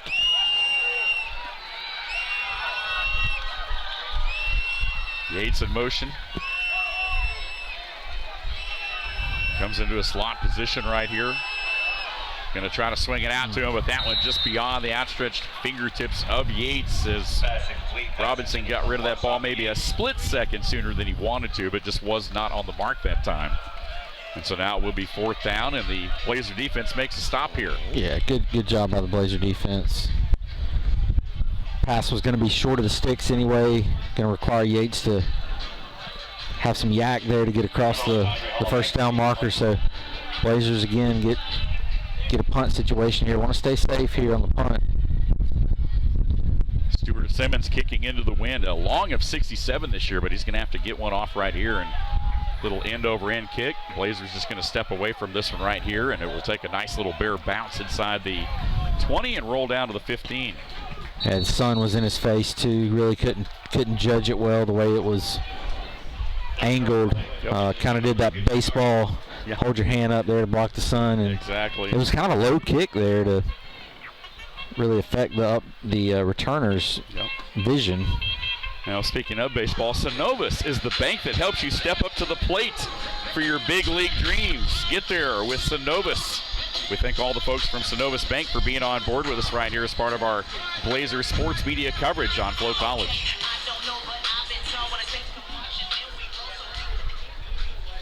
Baseball playoffs underway, the majors. A lot going on in October. All the sports overlapping. And the Blazers are out here trying to put together a quick score perhaps. Going to swing this one out. That one a little short though. And it is going to be waved off incomplete. They're going to say his arm was coming forward, so not a lateral there, so just an incompletion. And the clock will stop at 2:22 here. So the Blazers get the ball back, an exchange of punts by both teams right here, and still the same situation it was at the 4:22 mark. Blazer football inside their own 20. 2 timeouts plus the 2-minute timeout upcoming. Boyd this time. He's got receivers all over the place. Going to take a deep shot right here. That one is intercepted. A one-handed interception on the other end. And that is Desmond Green, who will intercept it at the 20 and take it out at the 1-yard line. Almost had another pick six here today. That would have been the second for this Lenoir-Rhyne Bear defense. Yeah, just really trying to force it there, trying to find Counselor Allen, who was double covered, rolling to his left, and can't really set your feet and put an oomph in it that you needed to. So really ill-advised play there by Boyd at quarterback spot, and sets up Lenoir-Rhyne with really, really strong chance here, putting points on the board. Wow, what a change of plans here for both these teams as the complexion of this first half changes on a dime. The Blazers, of course, make a stop after a Lenoir-Rhyne stop on Valdosta State, and it looks like the Blazers will have the final chance of the half, but then they turn it right back over. Now it's 1st and goal for the Bears. Again, Kimoni Robinson right here with Alex Boyd flanked to his right.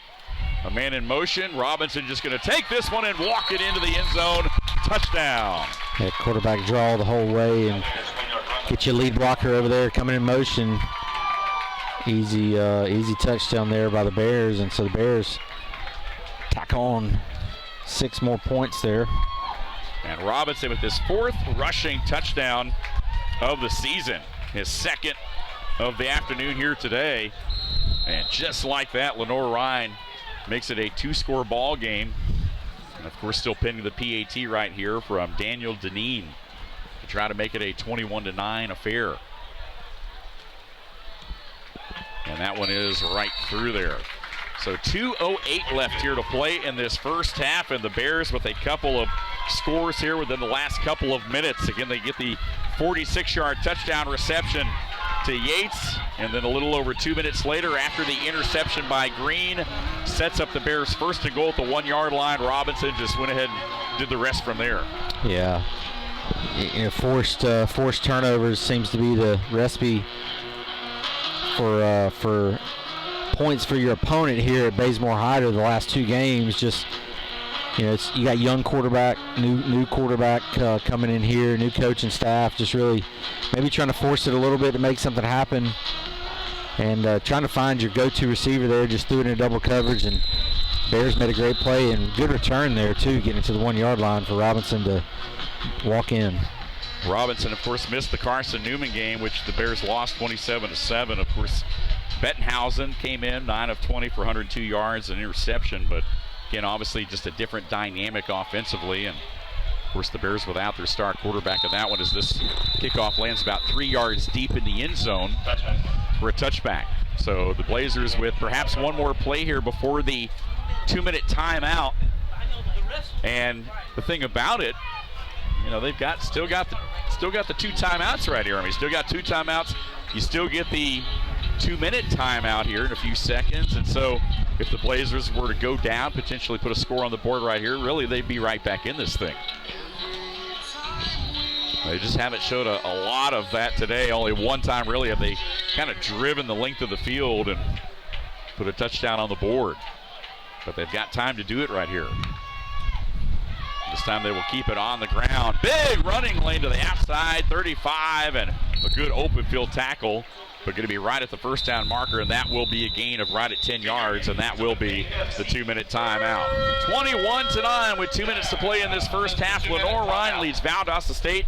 Will step aside. Again, you're watching this Blazer Sports Media presentation on FloCollege. The Houston Orthopedic and Sports Medicine Clinic has been at the forefront of sports medicine since 1949 and has served Valdosta and the surrounding area for the past 40 years. Treating athletic injuries for all of South Georgia, Houston doctors are team physicians for the Lowndes Vikings, Thomas University, Colquitt County Packers, and Valdosta State University.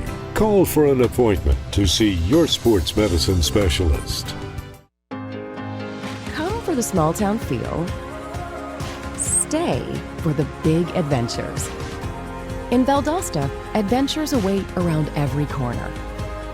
Every day brings unique experiences and unexpected thrills, creating memories worth staying for.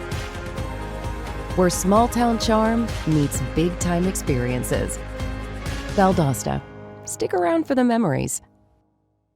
SGMC Health is with you every step of the way, growing to better serve you with transformative projects including a new women and infants tower and emergency room, bringing you the best in medical care with our cutting-edge technology, ensuring your family can get the care you need close to home by training the next generation of top doctors right here in South Georgia. Together, we're creating a healthier future for our community. SGMC Health, a proud supporter of the Blazers.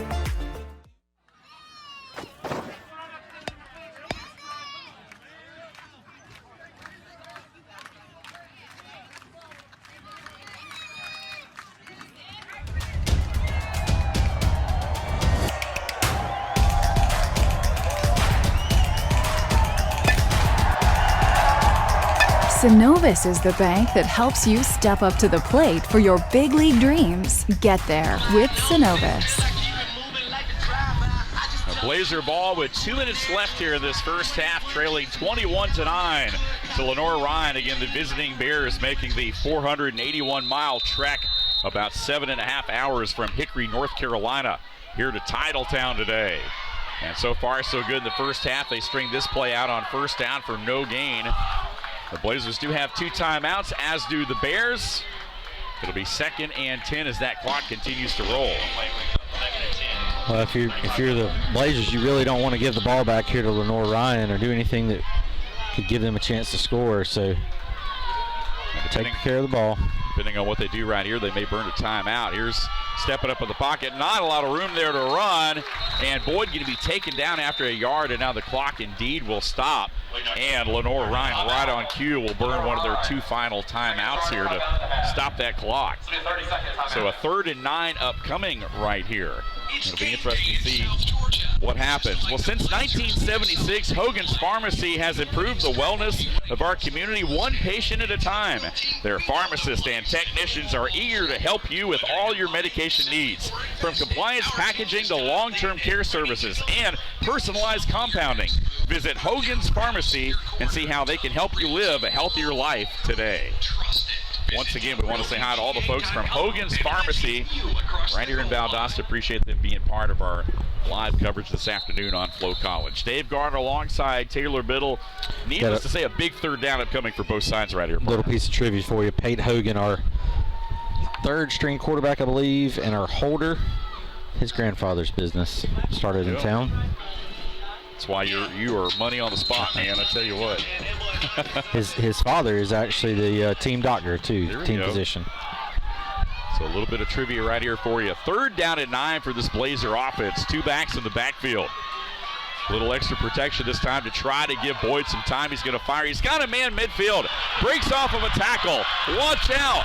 That is Zande Butler down the sideline, and inside the 30 goes Butler. His first grab of the day, and it's a big one. Well, great job by Boyd, staying in the pocket, really keeping your eyes downfield. Don't panic.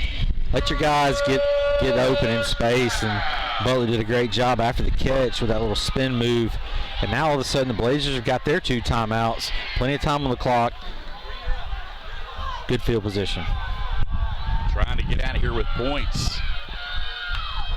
Boyd this time looking, firing quickly, gets the ball out of his hand, but threw it just a little quick and behind Curry there at the 20-yard line, and wasn't quite ready for that one. But that play before, again, 2 backs, a little bit of added pressure in the backfield, gave Harris time to kind of step up in the pocket and make an accurate throw. Climb the ladder. I like to see that. Quarterbacks allows you to keep the eyes downfield as you move up in there, and able to get it upfield, and just a little bit quick on the previous throw there, and going to bring up 2nd down and 10.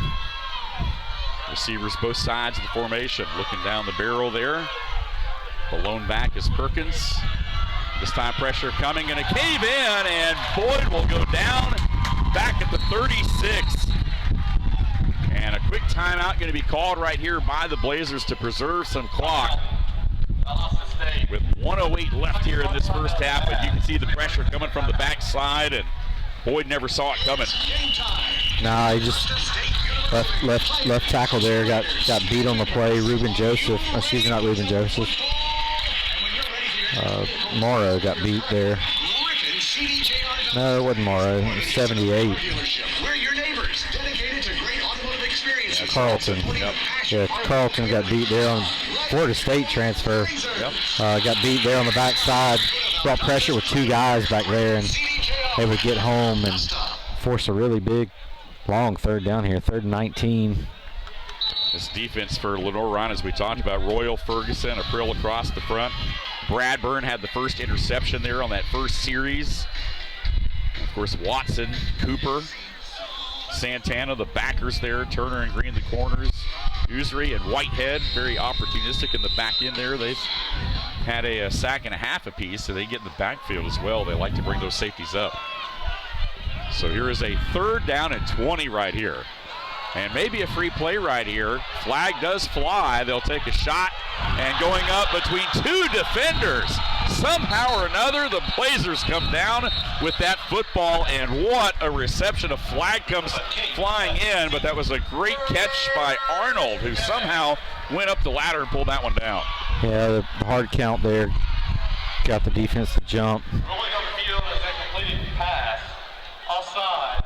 Defense, number 17. The penalty is declined. First down, Valdosta State. Yeah, once you know that, and that's the receiver over there was the closest to that line judge, so he could probably feel line judge reaching for his pocket there and looking down the line, and he can see the guy jump when it's snapped. And when that happens, you got to go on the go route and see what happens. Threw it in double coverage and head top the guy on the ends over there. Jaheim Arnold makes an unbelievable catch, and now going to try to throw this one out. Got a man. Eric Watts driving towards that goal line, spinning, and is going to be down at the 1-yard line. And now the Blazers in hurry-up mode here with 45 seconds left. They do have a timeout, but they are trying to save that timeout. And now they are going to jog a player off the field here. And so here we go, 32 seconds. The play comes in from the sideline. Again, they do have a timeout, so not in too big of a hurry, but they do need to get a play in, and they will go ahead and burn a timeout right now. Not sure that was the most opportunistic time. The substitution right there. They're trying to get a heavy set in there. The substitution is what killed it. Substitution meant that you got to give the defense equal time to get in there, and it really ran about 20 seconds off the clock. Yeah. So you do burn your last time out. So the pressure right there. Yeah. Now you got to get in, because if you don't get in the end zone right here, then you've got to really hurry up to get back on the football. So you got to wonder if they may try to run it right here, and if not, get back on the ball, maybe try to throw one in case, in case you need to try to get one in there quick enough. Well, you'd hate for the clock to run out on you right here in this situation when you need the points the way you do. I know, absolutely. You hate if you're Valdosta State, you have to burn that last time out. Lenoir-Rhyne crowd right there. Good crowd on in. Yeah. Long way to come from Hickory, North Carolina, making the trip down today. Again, a good contingent of Bears in the house here today. We appreciate you guys being with us again here at halftime. Again, halftime festivities coming up in just a moment, but the ball right on the 1-yard line. Eric Watts will stay in at running back. Harris Boyd, the quarterback. Gonna keep it on the ground right here, and Watts gonna stay on his feet. Great balance, touchdown. Eric Watts into the end zone for the Blazers 6. Yeah, initial contact made in the backfield. Watts, great job showing the balance. Gutsy play call right there by Coach Craig, because if you, like you said, if you get stopped, time is not your friend. Got to get up and run something quick. It's a pretty important extra point here. Rollator trying to add it. Missed one earlier. And this one, though, is right through there. So with 21 seconds left in the first half, Eric Watts with his 4th rushing touchdown of the season makes it a 21-16 ball game.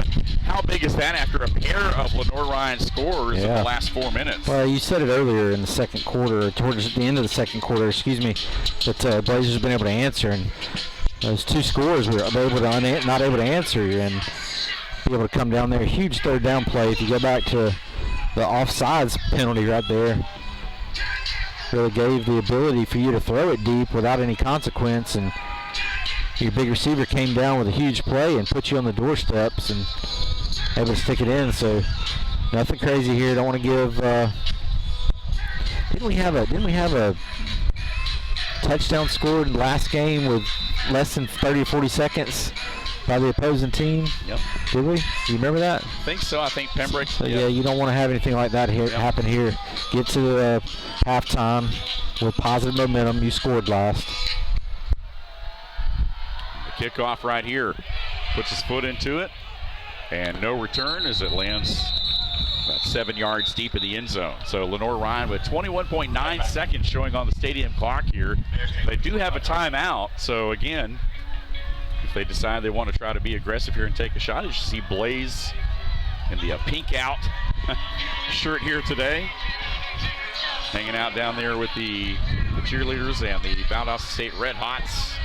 Of course, the marching band, the Blazing Brigade, set to take the field at halftime for the halftime performance here at Bazemore Hyder Stadium on Cleveland Field. And here you get a look at some of the Blazer contingent and the pink out here. Again, the pink out game in October, the first weekend in October, breast cancer awareness game. So here we go, the final couple of plays, perhaps the final sequence of this first half. And it does look like Lenoir-Rhyne will just keep it on the ground right here, punching out across the 30-yard line, and that may very well be the final play of this first half. Final seconds ticking away. It does not look like the Bears are interested in snapping it again, so they will go ahead and let the clock hit triple zeros. And 30 minutes in the book here. Good ball game in the first half. The visitors from Hickory, North Carolina, lead it 21-16 over the home team, the Valdosta State Blazers. But a good football game and certainly a good second half brewing here in Titletown, USA. We'll step aside. We've reached the half. You're watching this Blazer Sports Media presentation on FloCollege. At Chick-fil-A St. Augustine Road, we pride ourselves on providing the freshest, most quality food with the highest tier of customer service. Whether you're picking up in our speedy drive-thru, enjoying a meal in our inviting dining room, or having your food delivered to your home, office, or venue, our goal is to provide you with the most exceptional food and service. We're working better together to serve our guests and community at the highest level. We look forward to seeing you. The Houston Orthopedic and Sports Medicine Clinic has been at the forefront of sports medicine since 1949 and has served Valdosta and the surrounding area for the past 40 years. Treating athletic injuries for all of South Georgia, Houston doctors are team physicians for the Lowndes Vikings, Thomas University, Colquitt County Packers, and Valdosta State University. Call for an appointment to see your sports medicine specialist. Come for the game, stay for the favorites. In Valdosta, adventures await around every corner, and passion runs deep. Where small-town charm meets big-time experiences,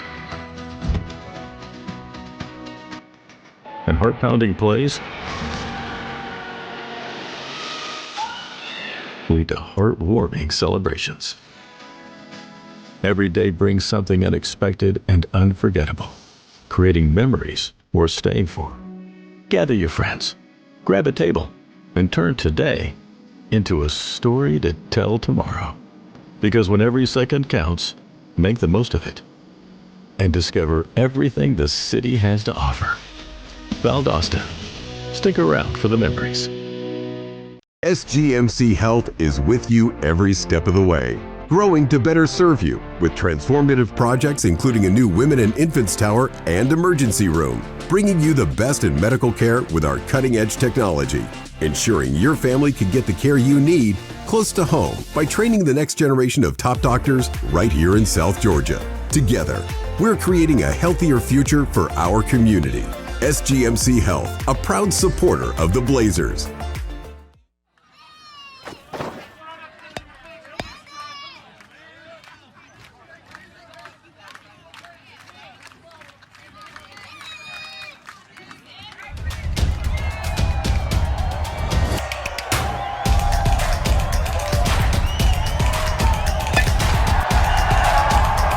Synovus is the bank that helps you step up to the plate for your big league dreams. Get there with Synovus.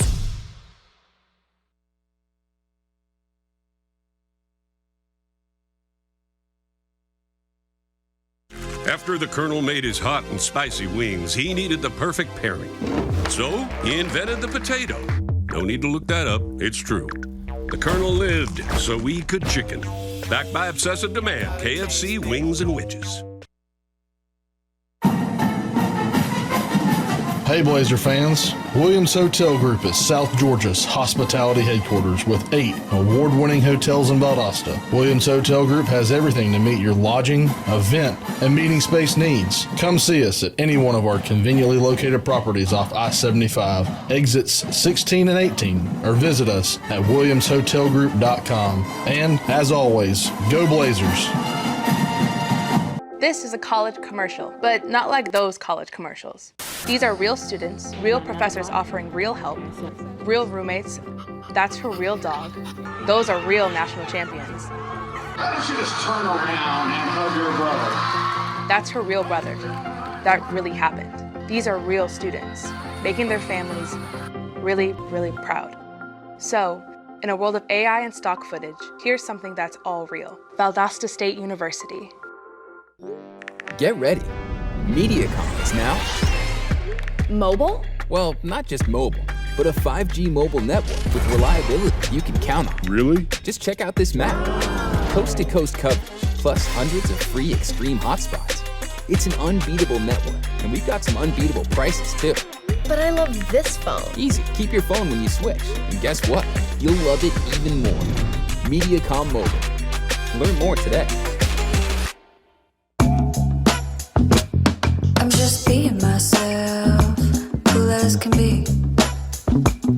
When I'm being myself, you wish you were me. It's so easy. Get out your own way. Easy peasy, breezy, none. What's the point if it ain't no fun? I don't. All right, boys and girls, I want you to draw for me what you want to be when you grow up. I want to be a chef. I want to be a teacher. The only thing more wonderful than our kids' dreams is when those dreams come true. That's why the Georgia Lottery has raised over $28 billion for education, benefiting over 2 million pre-K students and over 2.1 million Hope Scholars. Because amazing things happen when hope finds a way. After the Colonel made his hot and spicy wings, he needed the perfect pairing. So he invented the potato. No need to look that up, it's true. The Colonel lived so we could chicken. Backed by obsessive demand, KFC wings and wedges.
Fans, join us next week in Charleston, South Carolina, as the Blazers hit the road to take on Division I, the Citadel.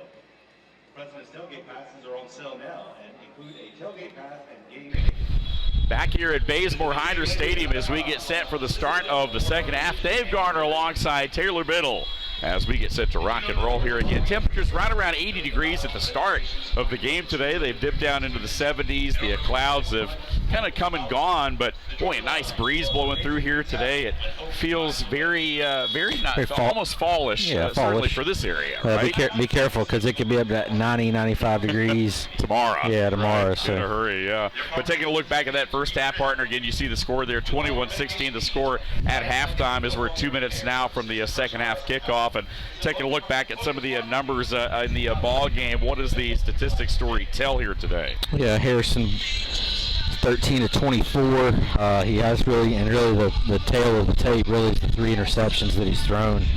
13 of 24 for 205. His longest today is 50. Leading receiver is Wright with 50 yards on that big long play there. Rushing, Perkins is 6 attempts for 25. And flipping over on the defensive side of the ball, leading tackler is Brown with 4 out of that cornerback position. Pascal's getting the action with 3. No sacks. Got a couple hurries on defense for the Blazers. Been a decently balanced game. Valdosta State's got 12 first downs. Lenoir-Rhyne's got 7 penalty yards. Very low penalized game. Penalties, 1 for Valdosta, 15 yards on that kickoff, sportsmanlike, and then holding call for Lenoir-Rhyne, 1 for 10. Both teams have punted a couple times today. Third down efficiency, Blazers are 5 of 11 on third down, and Lenoir-Rhyne's 1 of 5. Blazers are 2 for 2 on fourth down, and both teams are 100% on fourth down conversions, and Lenoir-Rhyne's 1 of 1. So total plays, 24 total. Excuse me.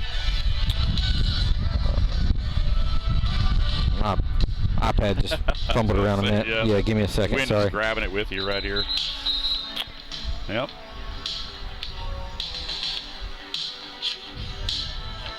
24 for 146 yards is Lenoir-Rhyne, and the Blazers are 47 plays for 277. So there is the first half picture, and again, brought to you by all of our friends at the Georgia Lottery. Appreciate you guys being with us. Again, Lenoir-Rhyne won the coin toss. They deferred to the second half, so they will get the football first. Hey, Blazer fans, can't make it to a game or want to watch the Blazers compete on the road? Don't miss a play with Blazer Sports Media on FloCollege. Visit vstateblazers.com/watch to sign up today. Blazer Sports Media on FloCollege, the exclusive digital platform of the Blazers. So the second half kickoff here. Again, as Rollator puts his foot into it, and it sails out of the back of the end zone, and Lenoir-Rhyne will start from the 20. We welcome you here again, 21-16 ball game as we bring you into the second half from our broadcast position. Appreciate you guys being with us on a gorgeous afternoon, or I guess getting into the evening now here in Valdosta, Georgia. Yeah, that's 7 points the Blazers offense put up there at the end of the first half. Really pivotal. You know, I'll say it every week, and we'll continue to say it. The last possession of the first half and your first possession of the second half are always pretty vital of how things and tempo of the game can go. So Blazers go out on a high note in the first half to see what they can do possession-wise here to start this second half. Lenoir-Rhyne with the football. Again, Robinson will keep this one on the ground. Blazers trying to make a stop. They will stack them up right in the middle. A host of black shirts in the area, along with, again, Roymar Thomas.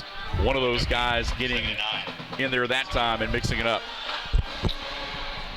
Yeah, Lenoir-Rhyne don't want to do anything to put the ball in jeopardy there. Starting off with a little zone read there off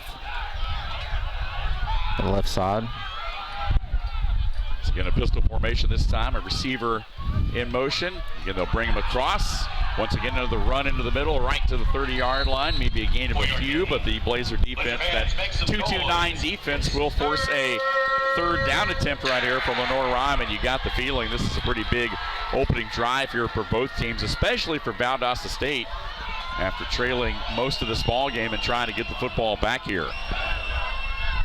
What a statement it would be if they come up with a stop. Meanwhile, Lenoir-Rhyne, as we talked about, 42% coming into the game on first down. And that is Thomas, who came in motion, now sets up on the near side. Receivers to both sides of the formation. Robinson looking to throw the football. A little bit of pressure, throws it high. He's got a man complete at the 45. Stays on his feet. Watch out, a big play right there by Tate O'Brien. And we talked about O'Brien. 2 touchdown receptions coming into the game. 6 catches for 64 yards, and that's a huge one there on a third down. Tight end, 6'2", 225-pound redshirt junior out of Cleveland High School in Tennessee. Climbed the ladder there. Ball almost overthrown except for the fingertips of O'Brien, and huge first down there for the Bears to keep the drive alive. Yeah. O'Brien a big target at 6'2", 225, as you mentioned. So the ball at the Blazer 39. And O'Brien going in motion. Robinson looking, throwing, firing, but that one going to be short of the intended target. It was well covered in the back end by that Blazer defense. Rance Connor, DB, familiar name here. 5'11", 190 senior out of from Louisville. Right there in the middle of your screen, but kind of out of the reach of the receiver as well, but good coverage there by Connor. Yeah, Connor with 2 interceptions and a forced fumble on the year, 13 tackles coming into the game today. Again, really the difference so far, those 3 turnovers in the first half, as you mentioned, by the Blazers, all interceptions. But despite that, the Blazers still very much in this thing, trailing by just 5 here in this opening drive of the second half. They'll play action right here, going to swing it out to the back there again. That's Yates trying to turn the corner, but he won't get there. Well played by that Blazer defense. Again, all over that play was Julius Pascal, the safety. He also, Pascal, we've said his name a lot this year. He set the edge there, rolled off that block to seal the outside, kind of stutter stepped the receiver and forced him back on the inside where his help was there. So another third down play here, kind of probably out of field goal range and too short to punt. So expect 2 downs here. Pascal, kind of a hybrid player, kind of a safety slash linebacker. They call it the spur. And now here's Robinson, quarterback draw all the way, slowed up just enough, and the Blazers get a body on Robinson and hold him shy of the first down marker, but it may very well be 4 down territory right here. It'll be 4th down and about a full 5 yards here. Yeah, Blazers might have got away with almost a face mask there, kind of a brush, and Lenoir-Rhyne coaching staff kind of pointed that out, but again, 4th down. Again, both teams are 100% tonight on 4th downs. Twins to both sides and kind of a bunch formation. Now the play will come in from the sideline. Again, Coach Doug Sosha basically acts as the head coach slash play caller here. Both these head coaches, offensive-minded coaches. Let's see what Greg Harris has dialed up defensively for Valdosta State. Robinson looking, receivers across the middle, now flushed out of the pocket. Nowhere for Robinson to go. He'll just have to throw it away, and the Blazer defense holds on 4th down. And in a situation like that, you really can't just throw the ball away. You got to at least throw it down the field and give somebody a chance to make a play there. I'm not sure Robinson remembered it was 4th down. It's almost as if he treated that as a 3rd down. Yeah, well, you got to throw it away so you don't take a sack and give up the 10 or 15 yards, but you'd like to throw it away in at least an area where a receiver can make a play. You're right, because 4th down. It's a turnover on downs. First down. Nice job by the Blazers to turn away Lenoir-Rhyne on their opening drive after they were able to march the football inside the Blazer 35-yard line. So now Valdosta State takes over. We talked about Harris Boyd. Tough going, 3 interceptions in that first half, but he's battled. Blazers got 2 rushing touchdowns from the 1. And now they will keep it on the ground right here, trying to burst through a hole, and a decent gain on first down, a pickup of about 3 to the 37.5. Well, Brody Bradburn, guy we've said a lot tonight, is in there on the tackle, kind of a utility guy, can do a little bit of everything.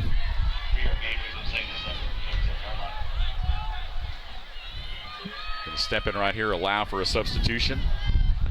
Play clock down inside 20. Now they'll turn them loose.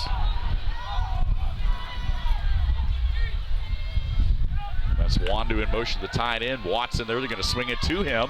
Watts trying to turn the corner. Some downfield blocking right there across the midfield stripe. Tiptoes the sideline and out of bounds at the Lenoir-Rhyne 40 goes Eric Watts on the short reception. Well, the only way that play happens is Zonde Butler getting a chip block out there on the cornerback to give Watts the outside, and great job by the receivers. Hey, when you're not getting the ball, you better be blocking. Yep. Or you're going to be sitting the bench. So good job there by Blazer receivers. 5 minutes gone here in this third quarter. Blazers on the move into Bear territory. Here's Watts again, another big run down to the 30, and it's going to be another first down run for Valdosta State, and now they're getting some chunks on the ground, which is something we did not see at all last week. Well, especially rushing the ball. Blazers go to the pistol formation as well. Second short. Receivers left and right. Wandu stays in at the H-back spot this time. Watts will step up. Play action right here. Going to fire one and well cover that time. They were looking into the direction of Council Allen. But the DB right in the hip pocket nearly broke on that ball and maybe would have broke in front of it had that pass been on target. Yeah, you're looking to hit the slant right there, and DB kind of got on press coverage and disrupted it. So third and very manageable here for the Blazers. James Usery in there as well. The guy to watch, that was Royce Turner on the coverage on that last one. So here it's third down and a yard. Just going to throw this one out. They've got a man. Oh, it's the catch. Wandu makes the grab. It is going to be enough for a first down. He actually ran into his teammate, Council Allen, which made the tackle there a little bit easier, of course, for Turner to make, as he basically just tackled two players. But it is just enough for a first down. They only needed a yard, and they got just beyond that. Slipping the tight end in the flats is one of the toughest plays to coverage, especially when they're coming from the far side of the field, and was enough for first down. Watts now moves from the right to the left side of Harris Boyd. And they'll give it to him, but Boyd hit and dropped in the backfield immediately, and that was, again, Trayvon Cooper all over the play for the Bears defense that time. Well, they showed a five-man front there. Almost everybody, I think, had their hand in the dirt, or the fake grass, hand in the fake grass, and anticipating the run there. So good job by the Bears stopping that first down run by the Blazers. Gonna bring up 2nd and 13. Cooper's third tackle for a loss this year. He had 34 tackles coming into the game here today. Watson, the leading tackler on this defense, the middle linebacker. So here's 2nd and 13 after that loss of 3. Going to throw out a quick pass right here. Allen makes one-man miss. He's got some running room inside the 20 and bang down there. But it is another Blazer first down, and probably the best looking drive of the ball game, other than that one long scoring drive that culminated in that 1-yard touchdown run early on by Jamontez Woods. Well, that's what makes Council so deadly, is get it to him quick. He's got man-to-man right there. He's just got to make that guy miss, and you're hoping a linebacker or safety can get out there and be on him. Stephen Morrow again, the left guard. Third down and a yard.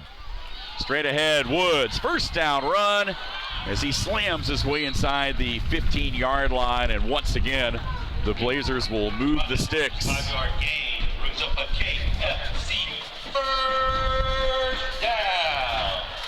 Yeah, slow and methodical are the Blazers. Want to give the quarterback, maybe, hey, we threw 3 interceptions in the first half. Let's give him something to get him in a rhythm, some short passes in the flats, give him some good rushes. Once again on the ground this time, Woods dances in the middle, and we'll have the 10-yard line as we hit the 7-minute mark here in this third quarter. Time moving right along. Jamontez Woods, 5'11", 220 junior, transfer out of Troy and West Florida. There you go. It's already made a couple trips there. It's crazy. It's crazy how many times people transfer nowadays in college. We talk about NIL and the portal, and we see a lot of that even trickle down to the D2 level. So here is 2nd down, and this time rolling right, now throwing back over the middle, had a man wide open, Council Allen, but that pass just a little bit short arm, kind of threw it got back against his body, did Harris Boyd, and just didn't quite get enough on that throw. The pressure up the middle there really is what forced that. Council had the DB beat across the middle, and because Boyd couldn't set his feet with that pressure in his face, just able to short arm it there, and gonna bring up 3rd down, 7. Can get a first down inside of right at the 5, I believe. So we'll see what happens right here. Perkins checks into the ball game at running back. Allen, the man in motion. Boyd looking to him, now has to just get rid of it and throws it away. The nearest receiver was right at the pylon there, but again, looking for the tight end. It falls incomplete, so it will be 4th down, and it looks like this early in the half, I think if it's the 4th quarter and you're at 6:26, you're probably going for it, trailing by 5, but I think at 6:26 in the 3rd quarter in a 5-point game, you'll try to settle for the points right here. But again, nothing against you today with the way this wind is really whipping across this field. It's down and to the right now, so. Matt Relator, 1 of 1 on the afternoon today. And this one will be from 28 yards, just inside that near hash. And he puts it through there. So at 6:21 left, and let's hold on here. There might have been a penalty. Was there a penalty flag that came in late on that play? Yep, there is. Let's check and see what that is. As you can hear the wind whipping through our headsets right here. That ball right here was whipping around, but let's see what the penalty marker's all about. Illegal substitution. Defense, 12 men on the field. The penalty is declined. Field goal is good. So the Blazers will go ahead and take the points anyway. The penalty would not have been enough to get the first down. You're right. 6:21 to play in this 3rd quarter. We'll step aside with them. New score in Valdosta, 21-19. You're watching this Blazer Sports Media presentation on FloCollege. I'm just being myself, cool as can be. When I'm being myself, you wish you were me. It's so easy. Get out your own way. Easy peasy, breezy, done. What's the point if it ain't no fun? All right, boys and girls, I want you to draw for me what you want to be when you grow up. I want to be a chef. I want to be a teacher. The only thing more wonderful than our kids' dreams is when those dreams come true. That's why the Georgia Lottery has raised over $28 billion for education, benefiting over 2 million pre-K students and over 2.1 million Hope Scholars. Because amazing things happen when hope finds a way.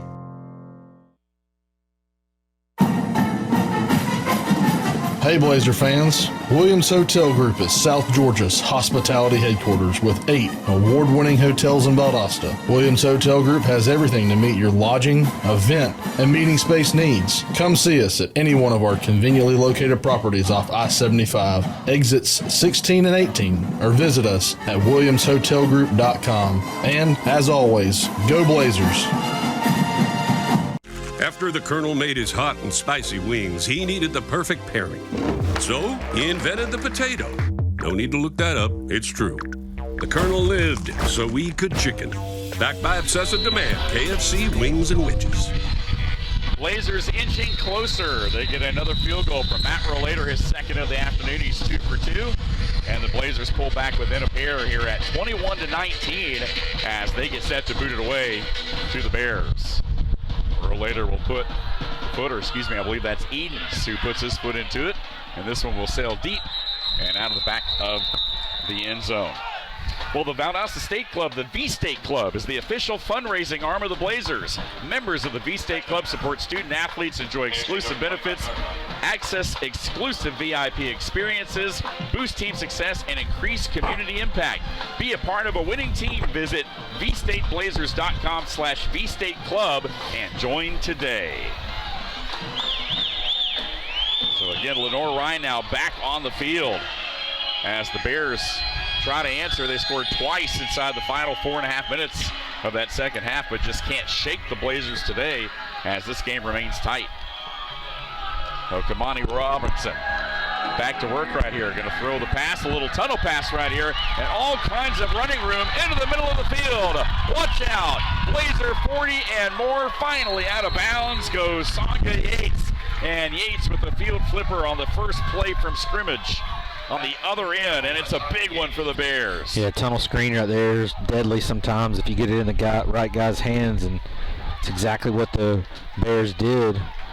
Huge pickup on first down there for the Bears. Previous drive for the Blazers, 12 plays, 56 yards, 4 minutes and 57 seconds off the clock, and 27-yard field goal was good.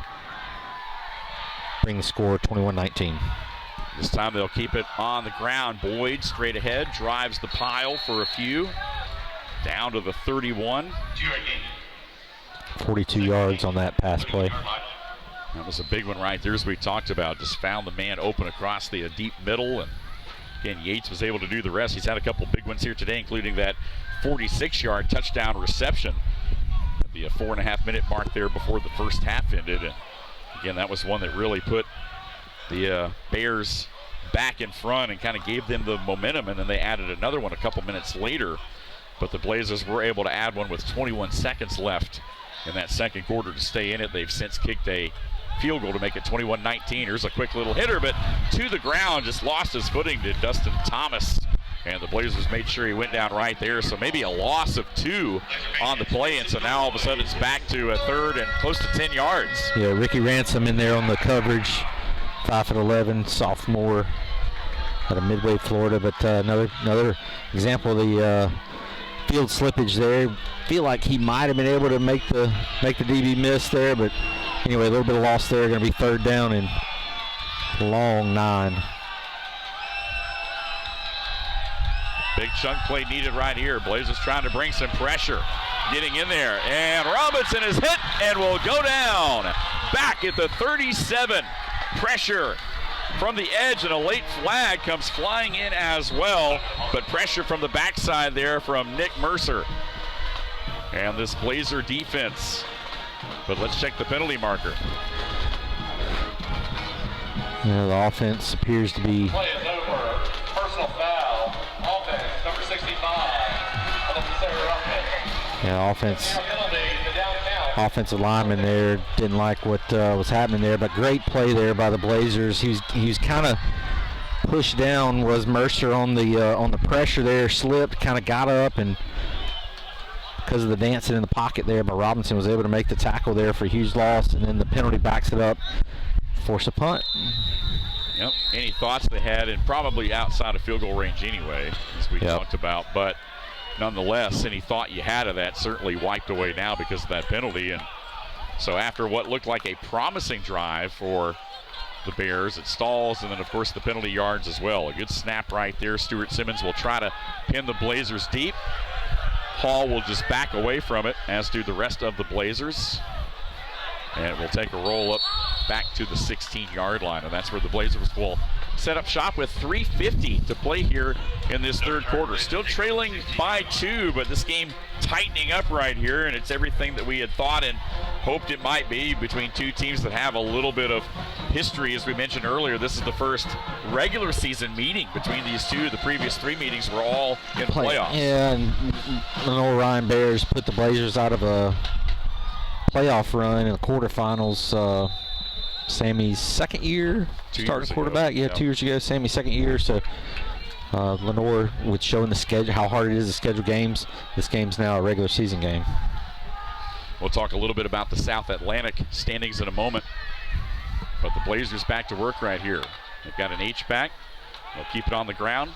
Trying to find a little hole there over the right side. Good patient run by Eric Watts, who will have good yardage on first down. Close to a first down, going to be just short. You go back to the last drive, the Blazers did it with a good balance of the run and pass, and give the quarterback some easy targets and quick hits right there to keep the momentum going. And looks like Coach Craig is want to maybe do a little bit of the same here in this possession. Second down and a yard. Do they take a shot? No, they'll just keep it on the ground right here. Didn't need much. I think just got enough for the first down. Only needed a yard, and maybe got a yard and a half right there. Watson Deeds does pick up the first down, and the Blazers will move the sticks. Don't often see the Blazer offense go under center too much. We've seen it a few times here today with Boyd, yeah. Yeah, short yardage there. Remember back down here to the touchdown in the end of the first half, he went under center. This time they'll move the formation over. Big number 86, KJ Roberson in the ball game right now for the Blazers. Again, this is Boyd rolling, just unable to find anyone downfield, just trying to tuck it and run it, get what he can, but did good just to get back to the line of scrimmage as it goes out of bounds over there on the far side. Yeah, so probably gonna be about a half a yard loss. Like to see the Blazer receivers kind of peel off. There was a design rollout for the quarterback there in Boyd, and everybody kind of got to the perimeter quick, and nobody was moving back towards the quarterback. Again, Mars Hill right now 3-1 at the top of the conference here, along with Emory and Henry. Catawba also 4-1. Carson Newman, Newberry, Wingate at 3-1. Here's the Blazers on the ground trying to break off another big run there. Eric Watts with a little bit of running room in the middle will have positive yardage out across the 30 to the 32, and it will set up a manageable third down, but still third and medium right here at 3rd and 5, and the Blazers needing a big play to keep this drive alive.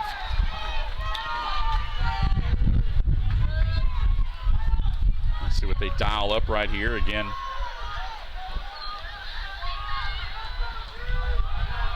Bo Talavas, the tight end in there. We'll line up here on the near side in. Boyd looking with pressure, stepping up, trying to find some running room, dives forward, but he's going to be short of the first down marker. He started that dive just a little too early, and it's going to be 4th and a yard. And man, oh man, what do you do right here? A minute left in the third quarter, still plenty of time to go, but you hate to punt that football back, and it looks like the offense is maybe going to stay on the field. Now they're going to come over, and the punt team will go ahead and come onto the field and going to try to turn them over here real quick. Let's don't forget the Blazers' first game of the season, early in the game, faked a punt. Liked what they saw. Jamontez Woods, and there's the up back, and we know that he can run the football. And I don't think Lenoir-Rhyne's taking any chances right here. They're anticipating a fake perhaps all the way. Of course, they do have a man back, fair catch signal to 25, and that one indeed is taken by Agnew. And again, we will step aside here and take a timeout. 34 seconds left in this third quarter. We'll take one with him. You're watching this Blazer Sports Media presentation on FloCollege. Caldwell Architects brings creative and thoughtful design solutions to the conception and development of every project. As active members of our community, we understand the important role that buildings and spaces play and the people whose lives are impacted by every project we do. Caldwell Architects delivers state-of-the-art, efficient, and effective designs to solve real-world challenges. Let us help make your vision a success. Sports fans, we cheer on our favorite teams at fields, gyms, arenas, and stadiums. But have you ever wondered what it's like to be a referee? Verbal abuse from fans, parents, and coaches is the #1 reason why many referees are walking away. And they're not being replaced quickly enough by new ones. So put yourself in the official shoes, act with respect, and be officially human.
So 34 seconds left here in this third quarter after the Blazers just punted, and Lenoir-Rhyne with the football, 1st and 10 from their 25-yard line. Appreciate you guys being with us. Kamani Robinson loading up. One-on-one. He's got a man there, and that one knocked away. Good ball. And a good play defensively by Dallas Roberson, the DB in the back end there, was able to get a hand in there at the last second. He got his eyes turned around there, and I believe that was Rance Connor, actually, number 8. There you can look at Rance right Rance. there. And, man, what a job one-on-one lined up, because momentarily it looked like they had Agnew open. Agnew, this 5'10", 175-pound transfer from East Carolina, probably had a step on our DB, and good job by him closing in. Keep it on the ground again. Robinson just keeps it all the way, but wrapped up after a short gain. A nice job by that Blazer defense once again. Big number 28 getting it done there. Julius Pascal, the Spurs. We talked about one of those outside backers. Has been around the football all season long. Of course, we talked a lot about Moorhead, who, of course, did not play last year, but back in there. And of course, you see Jaden Dawkins, number 6, with the wrapped-up club there at middle linebacker, and now that's going to do it. Again, time ran out there in the third period. So at the end of 3, 21-19, we've got ourselves a heck of a ball game. Don't go anywhere. 4th and final quarter from Bazemore Hyder. Coming up, you're watching Blazer Sports Media on FloCollege.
Fourth and final quarter here at Bazemore Hyder Stadium in Cleveland Field. They've gone alongside Taylor Biddle, and a big 3rd down and 8 right here for the Bears to try to keep this drive going. Pressure. Blazers bringing it. Robinson unloads. That one knocked away just off the fingertips of the intended target, the tight end Thomas. But one of the Blazers over there to knock that ball away. Josh Brown, 5'10", 5'11", 170-pound, local prodigy. Had a great break on that ball, thrown a little too high, and going to force another punt here by Lenoir-Rhyne. And defense in the second half has made some adjustments. Seem like they've come to play a little bit more here in the second half of play. So Stuart Simmons, as we talked about, the senior, 42.5-yard average coming into the game today, a long of 67. And the wind has kind of shifted. It's blowing more, I guess, north-south, if you will. Here, big pressure, and the Blazers were close to getting to that one, but they get it away. It takes a big Bear bounce inside the 15 and will roll all the way down to the 10-yard line. And so a huge punt that time by Stuart Simmons, who's been getting it done all year long, and the Blazers will be backed up 90 yards for pay dirt. Not quite as bad as when they were inside their own 3 or 4 yard line, but great punt there by the Bears. Blazer football gets the road and travels to Well, be sure to follow the Blazers on social media. Connect with us on Instagram, X, and YouTube at @VState_Blazers. And don't forget to like Valdosta State Blazers on Facebook. We'll step aside and be right back. Again, you're watching this Blazer Sports Media presentation on FloCollege. At Chick-fil-A St. Augustine Road, we pride ourselves on providing the freshest, most quality food with the highest tier of customer service. Whether you're picking up in our speedy drive-thru, enjoying a meal in our inviting dining room, or having your food delivered to your home, office, or venue, our goal is to provide you with the most exceptional food and service. We're working better together to serve our guests and community at the highest level. We look forward to seeing you. The Houston Orthopedic and Sports Medicine Clinic has been at the forefront of sports medicine since 1949 and has served Valdosta and the surrounding area for the past 40 years. Treating athletic injuries for all of South Georgia, Houston doctors are team physicians for the Lowndes Vikings, Thomas University, Colquitt County Packers, and Valdosta State University. Call for an appointment to see your sports medicine specialist. Come for the small town feel. Stay for the big adventures. At Valdosta, adventures await around every corner. Every day brings unique experiences and unexpected thrills, creating memories worth staying for. Where small town charm meets big time experiences. Valdosta. Stick around for the memories. SGMC Health is with you every step of the way, growing to better serve you with transformative projects including a new women and infants tower and emergency room, bringing you the best in medical care with our cutting-edge technology, ensuring your family can get the care you need close to home by training the next generation of top doctors right here in South Georgia. Together, we're creating a healthier future for our community. SGMC Health, a proud supporter of the Blazers. Back here as the Blazers take over on offense after a long punt from Stuart Simmons. They'll start from their 10-yard line, trailing by 2. And on the ground, a big run out to the 15. Stays on his feet and nearly breaks off an even bigger run right there, but a nice explosive run by Perkins to start this drive. Perkins done a good job tonight, getting some positive yards for the Blazers right there in the middle of your screen. Another running back. What have we had? 4 tonight, I believe? Yep. And we talked about the disparity in the rushing game last week. The Blazers have been a pretty good team on the ground, but last week just really had a hard time. 5 combined running backs, just 20 net yards, but faring a little bit better this afternoon as they get close to a first down here, and they will have it. And that is Perkins who picks up the first down. So the Blazers starting to find a combination on the ground here with Watts and Perkins, of course, today. 34 attempts, 118 on the ground thus far tonight. Lenoir-Rhyne 17 attempts, 38 yards. The road graders up front. Ty Merkel in there right now along the front. Good rotation there along that offensive line. We talked about some of the big guys up there. Mariossi, 6'4", 340. Chris Robinson, 6'5", 328. And now Boyd looking to throw the football. Taking a shot. He's got a man there. One-on-one. Makes the grab. Down to the 40-yard line. And once again, that's Butler who comes up with another big grab. Yeah, Butler, man-to-man coverage. Anytime you put Butler man-to-man with that skinny post where he can just get his head pointed straight and roll with it. Perfect protection up front by the big fellas you were just talking about. Huge pickup there for the Blazers moving into Bears territory. Harris Boyd put that one right on the money and led Butler all the way. And so now the Blazers in business at the Lenoir-Rhyne 40. They'll keep it on the ground straight ahead. Forward progress will give him about 3 down to the 37. And that clock now inside 13 minutes here. You see the score, Lenoir-Rhyne 21, Valdosta State 19. Both teams have led today. Again, the Blazers led for a stretch there after they hit the field goal to lead at 9-7, but since then it's been a Lenoir-Rhyne lead the rest of the way, but teams have swapped scores and traded momentum back and forth, and here we are in a tight one. On the ground again, the Blazers with some running room down to the 31, going to be just short of another first down, but you can see Valdosta State starting to chip away a little bit here on the ground. That was Eric Watts with another carry. Yeah, Watts pops in. You don't really miss a step, either one of those, Perkins or Watts. Even Corey Reddick. Coach, third down and very short here. Watts will stay in the ball game. Receivers to both sides of the formation. Wandu in there at tight end. He'll block this time. And again, Watts will pick up the first down. He needed a yard. He got 2. Just inside the 30.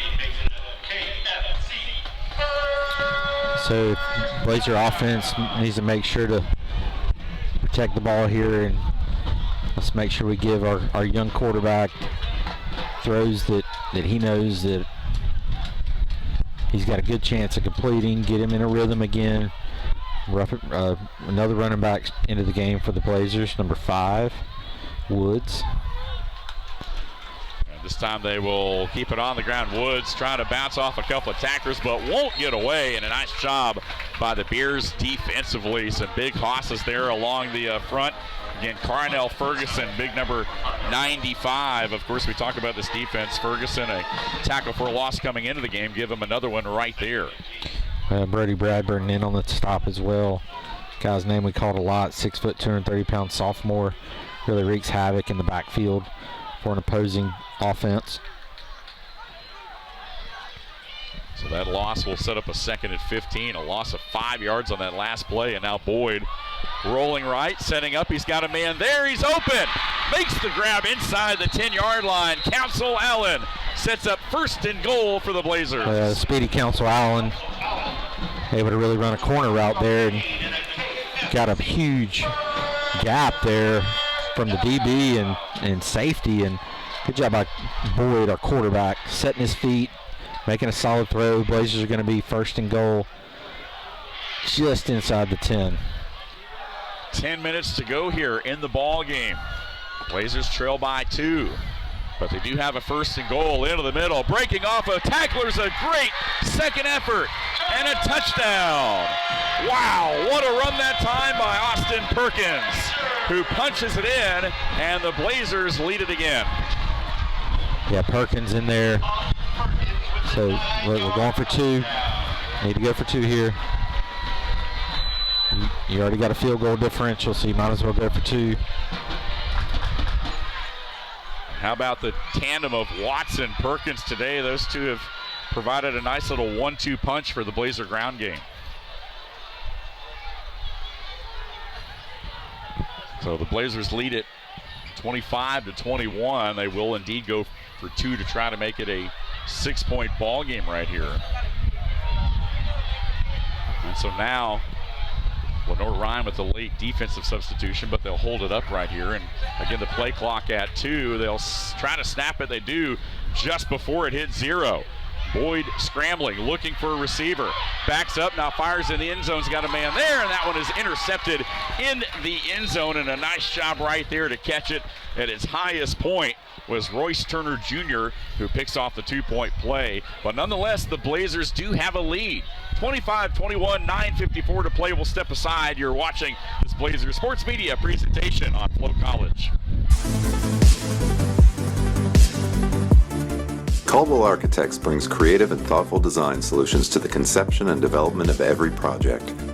As active members of our community, we understand the important role that buildings and spaces play and the people whose lives are impacted by every project we do. Caldwell Architects delivers state-of-the-art, efficient, and effective designs to solve real-world challenges. Let us help make your vision a success.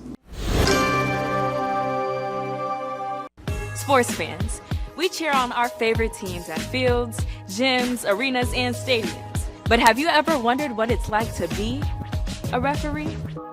Verbal abuse from fans, parents, and coaches is the #1 reason why many referees are walking away. And they're not being replaced quickly enough by new ones. So put yourself in the official shoes, act with respect, and be officially human.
So a 9-yard touchdown run by Perkins puts Valdosta State back in front. They lead it 25-21 with 9:54 to play here in the ballgame. Dave Garner alongside Taylor Biddle with you right here, and what a ballgame it's been.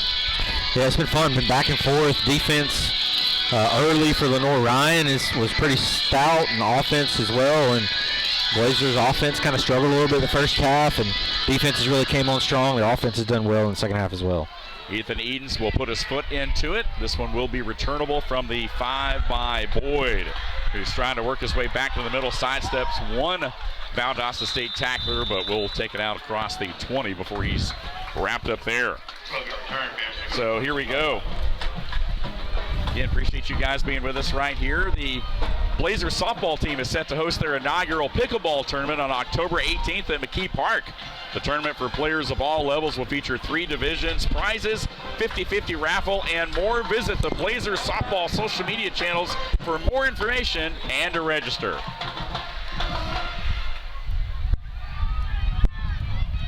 So Lenoir-Rhyne back on offense as they find themselves trailing now. It's been a while since they've trailed in this game, all the way back early in the second quarter.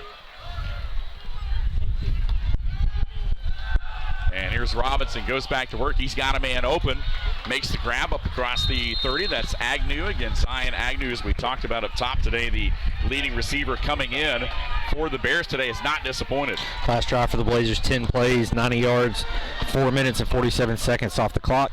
That 9-yard touchdown run put them up 25-21.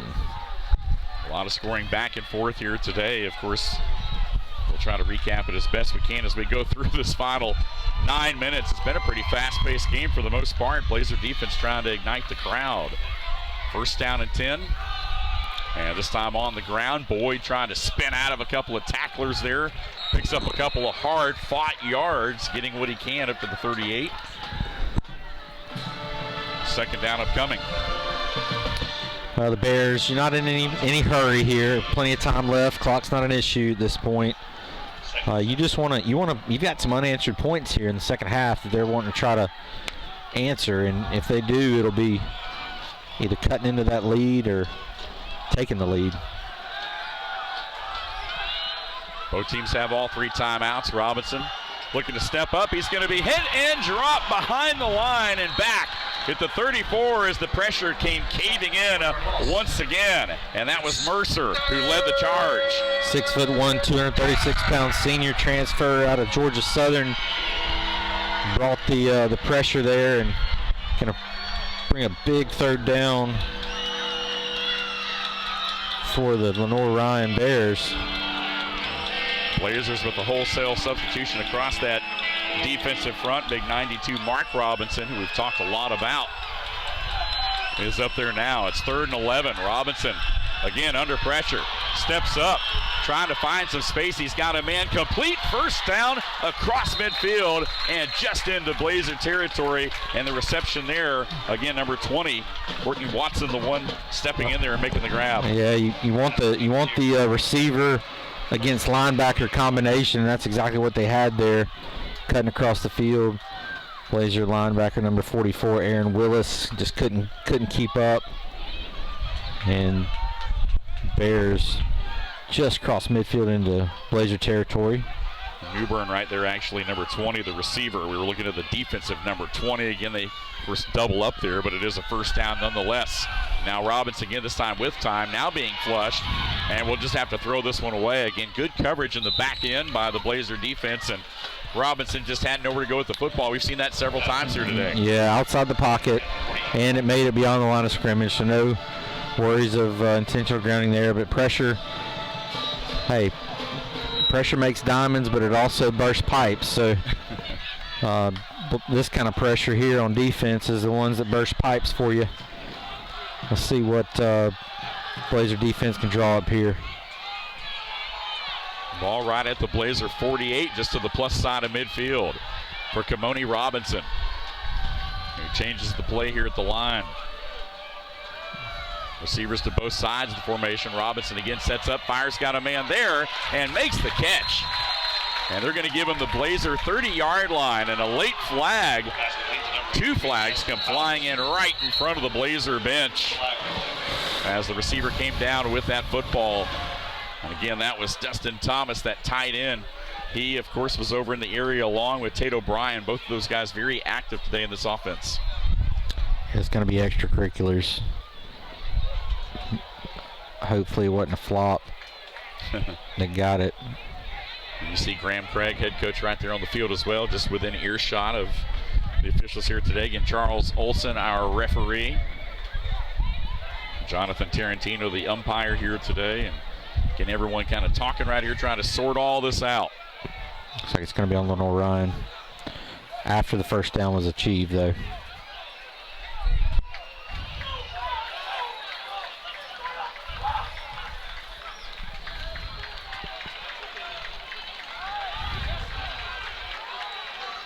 So it is going to be a first down, as you mentioned, partner. Again, the microphone not working there for Mr. Olson that time. But, again, the personal foul after the play. So it will be a first down, but it'll just be backed out to the 45-yard line instead of the 30. So the 15-yard penalty there. And so the ball's just about right back where it was at before the snap. And the clock will start right at 7 minutes. Robinson back to work here on first down. Going to swing one out there. He's got a running back. He's got a lot of room. That's Boyd. Makes the man miss. 30, 25, 20.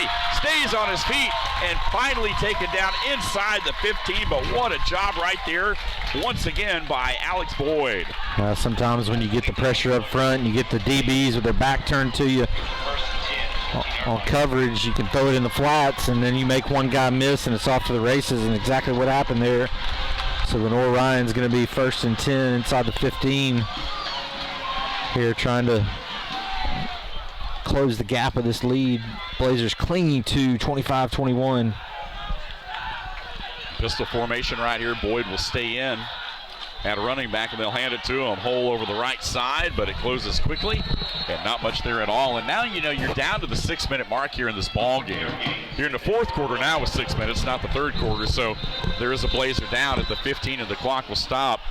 But you got to think here in this situation, I know we're kind of talking ahead, but even if you don't get the first down or the touchdown right here, you probably go for it on fourth down, because a field goal really doesn't do you a lot of good at this point. Yeah, you know? I mean, it cuts the lead to where you could win it with another field goal, but no chance you're going to get the ball back, though. But I mean, well, think about how many times we traded possessions at the end of the second quarter. I mean, it was 2 or 3 traded possessions inside of 4 minutes or so. You're right. So here we go. Blazer back up and off the field. All right, so again, remember the new rule in, go ahead, sorry. Go ahead. Good.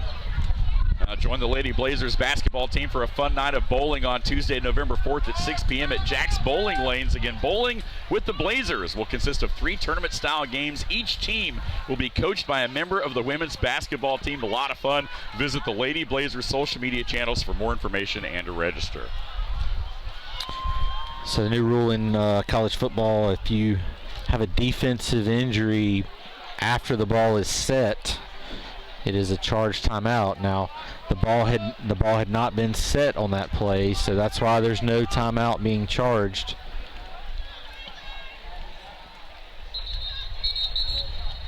Other than the official for the injury timeout. Yep.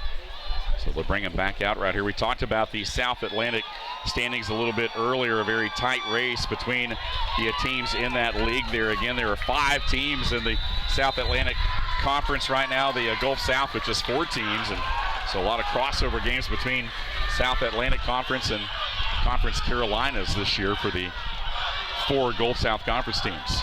So here's second down. Play action right here. Robinson looking, firing in the end zone. He's got a man there. Sliding grab. Touchdown. Oh, they're going to wave it off and say incomplete. So they're going to say that ball bounced.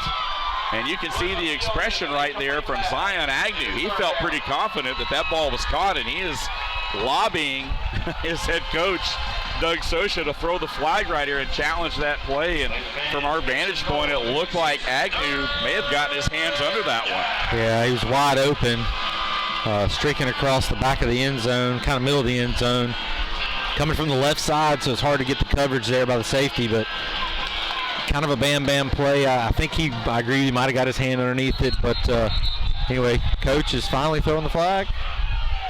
Yeah, I think he went over to the linesman right there, and I'm not sure he officially threw a flag. I think he might have just verbally said, hey, we want a challenge.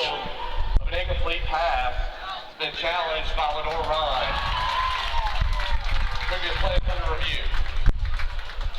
So again, they'll have to take a look at it. I don't think we have the replay capability up here, but they will have to go under the conference, Gulf South Conference tent down there in the far end and take a look at this one. Well, as a reminder, Blazer fans, get ready to take your game day experience to the next level. Stay connected with game day notifications, live stats, schedules, game programs, breaking news, ticketing made easy, and exclusive content by downloading the Blazer mobile app today. It's all access, all Blazers, all the time. Download the Blazer mobile app today for free on the App Store and Google Play. Well, this will be an interesting call right here, partner. Because if it's not, if the call is upheld, it'll be third down. 3rd and 8. Yeah, 3rd and 8. There's the white hat looking under the replay. We apologize. We do not have the capabilities of showing that for you up here, but referee and the field judge are down there scouting it over. Saw the Blazing Brigade there looking on anxiously. There's everyone down there in that west end zone, if you will. And again, the band where they set up at and where all the action's at right now is just a few feet away from the replay table there, if you will. Great atmosphere today. It's been a gorgeous day. We did have some rain come through the area earlier. Thought we were in for a replay of the quarterfinal game a couple of years ago between these two teams. They went the way of Lenoir-Rhyne as they picked up their first and only win so far in this series. Today, just the 4th meeting all time between these two. The Blazers won the first 2 meetings, but all 3 have been playoff meetings. So today, the first ever regular season meeting between these two is, of course, Lenoir-Rhyne makes that 480-plus mile trek to Valdosta, Georgia from Hickory, North Carolina. Of course, looking ahead. Here we go. Take a look at it right here as you see Charles Olson emerges from the table here.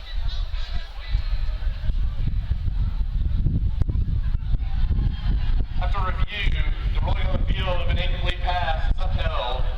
Be 3rd down, Lenoir-Rhyne. So we'll stay 3rd down. The incompletion stands there, and apparently from what they saw on the replay is Agnew must have had a little bit of a bobble right there in that ball. They felt like at some point had to have made contact with the ground. So here's 3rd down and 8 upcoming after the ruling is upheld. 5:39 to play in the ball game. And in motion right there is the tight end who settles into that H-back spot. O'Brien, here's Robinson under pressure. Throws it. That ball going to be wide of the intended target. They were looking for Songa Yates. And now it will be 4th down in your decision time here for Coach Doug Sosha. Do you go ahead and take the points right now and make it a 1-point ball game with still 5.5 minutes left here and 2 timeouts? Remember, they lose a timeout because of that challenge. They do. So they do have 2 timeouts left, but it does look like they will like to try to take the points right here. Now remember, Daniel Deneen's only 2 of 8 this year. I don't think I disagree with the call. You get the points, you get it to where a field goal on your next possession could possibly win you the ball game. Here's a 28-yarder. Out of the hold of Stuart Simmons, the punter. Snap is good, the kick is there, and it is through. So with 5:31 to play, it is a 1-point ball game. Valdosta State clings to a 25-24 game, and we'll keep the action right here for you with 5:31. And man, we've got a good one here in Titletown, partner. Little barn burn, I love it. 5:31. Both teams withstanding the pressure of the situation and scoring it. Just love it, man. Love it. College football at its finest right here displayed on Bazemore Hyder. Weather has been perfect. Lights have started to come on now, and we were wondering if we would see the 2 quarterbacks from Valdosta like we did last week. As the saying goes, if you have 2 quarterbacks, you don't have one, right? Yeah. So, but we have seen the Blazers stick with the same one all day today. It's been the Harris Boyd show. Yeah, it has. I mean, obviously he's the younger of the 2. The redshirt freshman compared to Holcomb, the junior. But he's really settled down, in my opinion, in the second half. Made some quality throws. First half might have been trying to force the issue a little bit, and he's done a good job here. So becomes a vital possession for the Blazer offense. You need to come away with at least a field goal here to make it, to force a touchdown score. So Deneen set to boot it away for Lenoir-Rhyne, and Hall back deep. A deep kickoff that will sail through the middle of the end zone, and the Blazers will have it with 5:31 to play from their 20-yard line. So a big drive right here. I know the next one's always the biggest one, but again, this is the next one, so it is the biggest drive of the ball. Well, at the stage of the events, too, 5:31 in the fourth quarter, you are grasping and clawing to a 1-point lead here, and you do not want to give this ball back. You don't want to force any issues. I don't want to give it an announcer's jinx here, but heaven forbid, do not turn the ball over. Well, the Blazers have overcome 3 today so far, all 3 interceptions, but despite that, Harris Boyd has kept his composure, and he's continued to battle, which is what you have to do each and every Saturday. Man-to-man coverage up top, Council Allen. From the 25, again, the Blazers on the ground. Going to be stopped in the backfield, though. A nice job once again by that Bear defense. It's gotten uphill several times here today. Austin White, the linebacker, to come shooting through there. Blazers are okay with running as much of this clock as they can. Don't want to get out of rhythm, though. Had a pretty good rhythm in the first several drives of this half. I don't think you can get too conservative either. You're right. A pistol formation right here. Blazers have had success running the football here in the second half, but now it's almost expected that they're going to do that, and they will right here. Trying to turn the corner, making a man or two miss, swallow it up. Still keeps those legs driving, though, up to about the 26 or 7, but going to bring up a big third down right here. Again, third, needing about 7 or so for a first down, and the clock will roll down to 4.5, but again, still plenty of time here. You know, the Blazers will take up as much of the remaining 30 seconds on the play clock as they can before they snap it, but they would love to get a first down right here, because if they do that, they would almost force Lenoir-Rhyne to start calling those timeouts. So a big play here. Twins to the near side of your screen again. Wilson wide to the top. Corey Reddick, the lone back. And you can see the Lenoir-Rhyne defense. 4 down lineman. Going to drop some guys in coverage. Now Boyd under pressure and going to go down all the way back at the 8-yard line. So instead of throwing that ball away and stopping the clock, Boyd takes the sack, but boy, he retreats and loses a lot of real estate.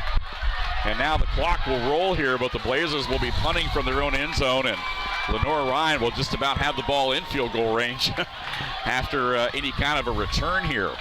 Well, you got a quarterback that's young there, not understanding the importance of, getting the ball thrown away and not losing 20-plus yards, and pinning your punt team back. Pretty tough spot.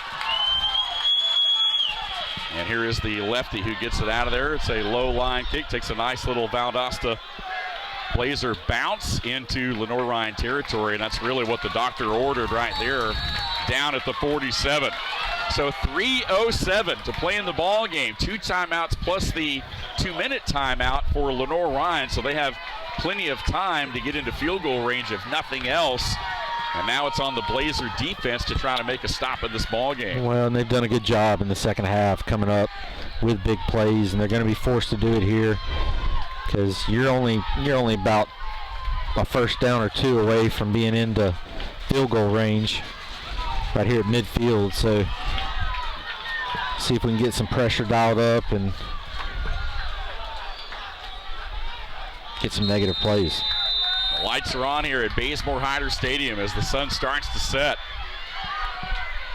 3:07 to play. Handoff into the middle. Boyd breaks off a big run. He's got a first down to the 42.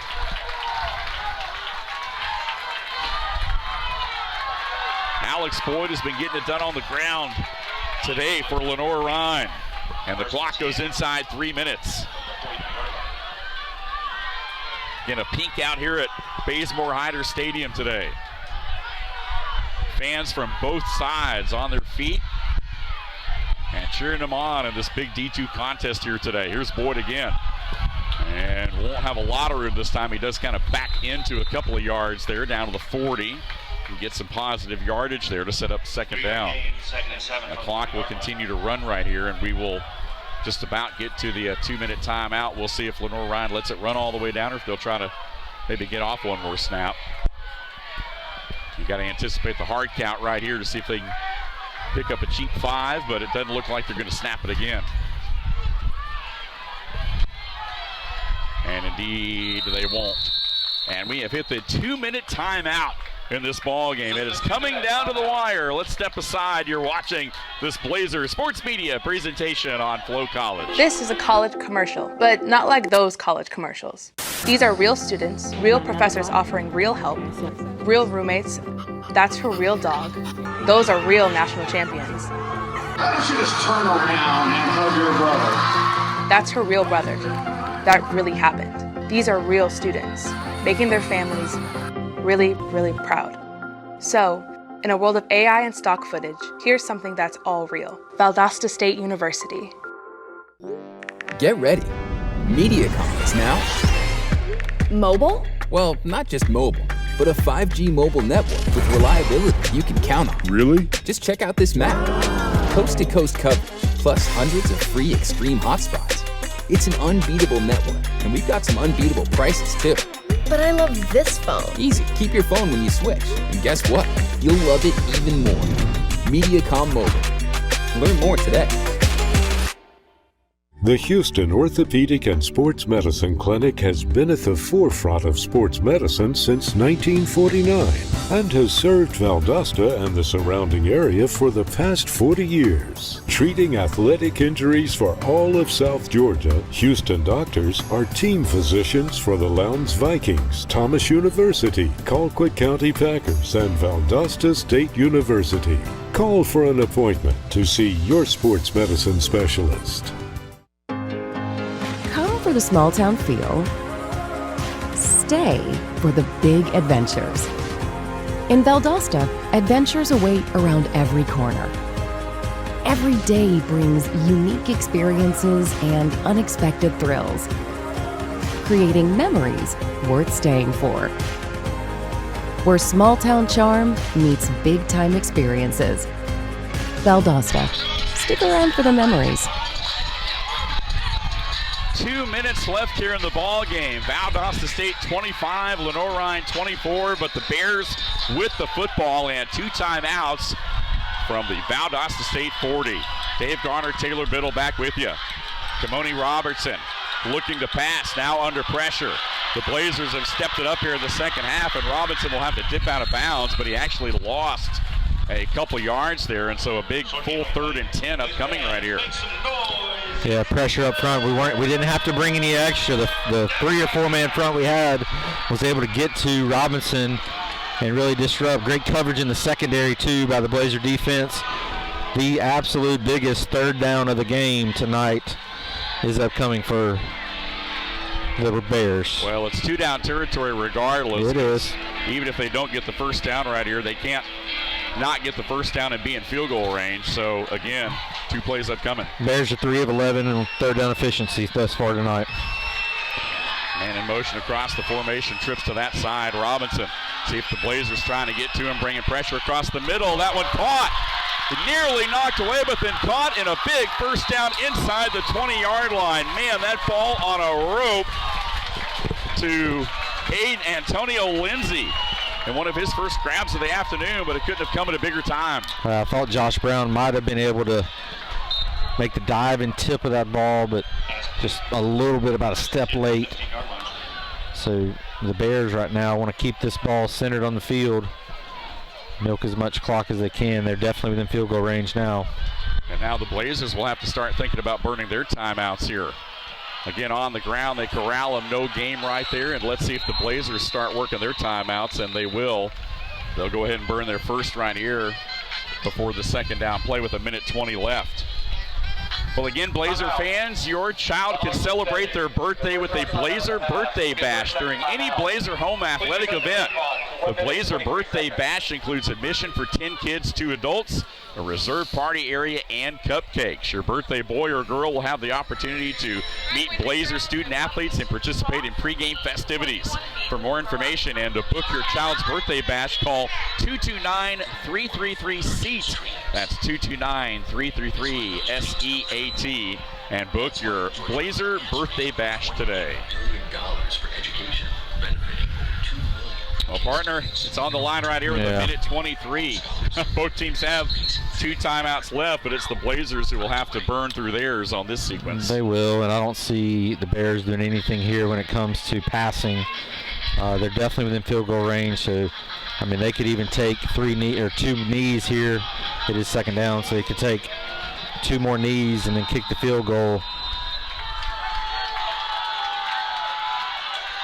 Although field goal kicking has been an adventure for Lenoir-Rhyne, so you know they'd love to just punch one in the end zone right here if they can. Here's Boyd. He's going to be wrapped up, though, and shoved backwards. Maybe a yard forward progress, but that's it. The Blazers will burn timeout number 2 right here, and you got to wonder if now Coach Doug Sosha wants to roll the dice here, maybe a little play action, set up a big pass play here.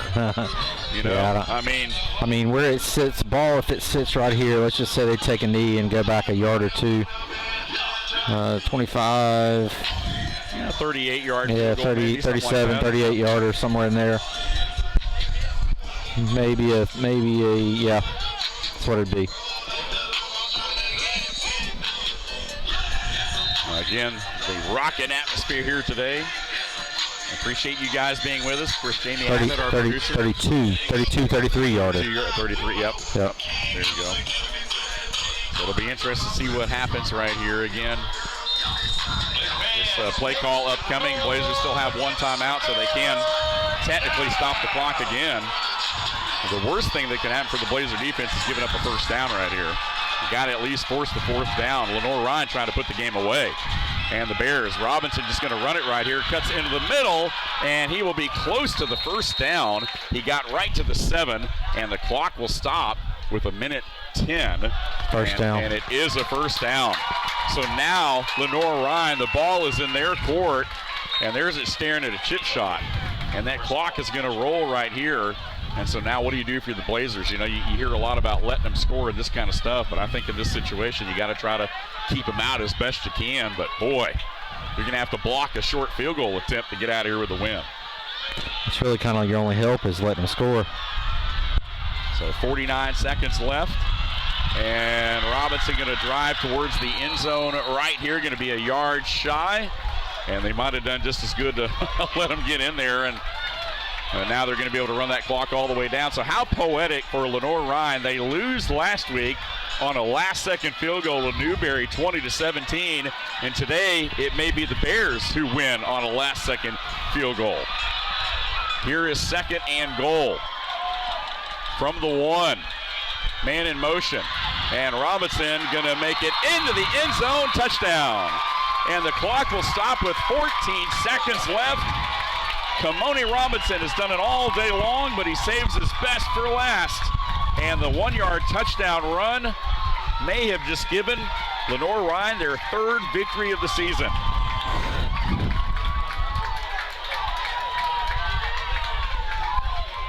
Yeah, so if they're going to be going for 2 here.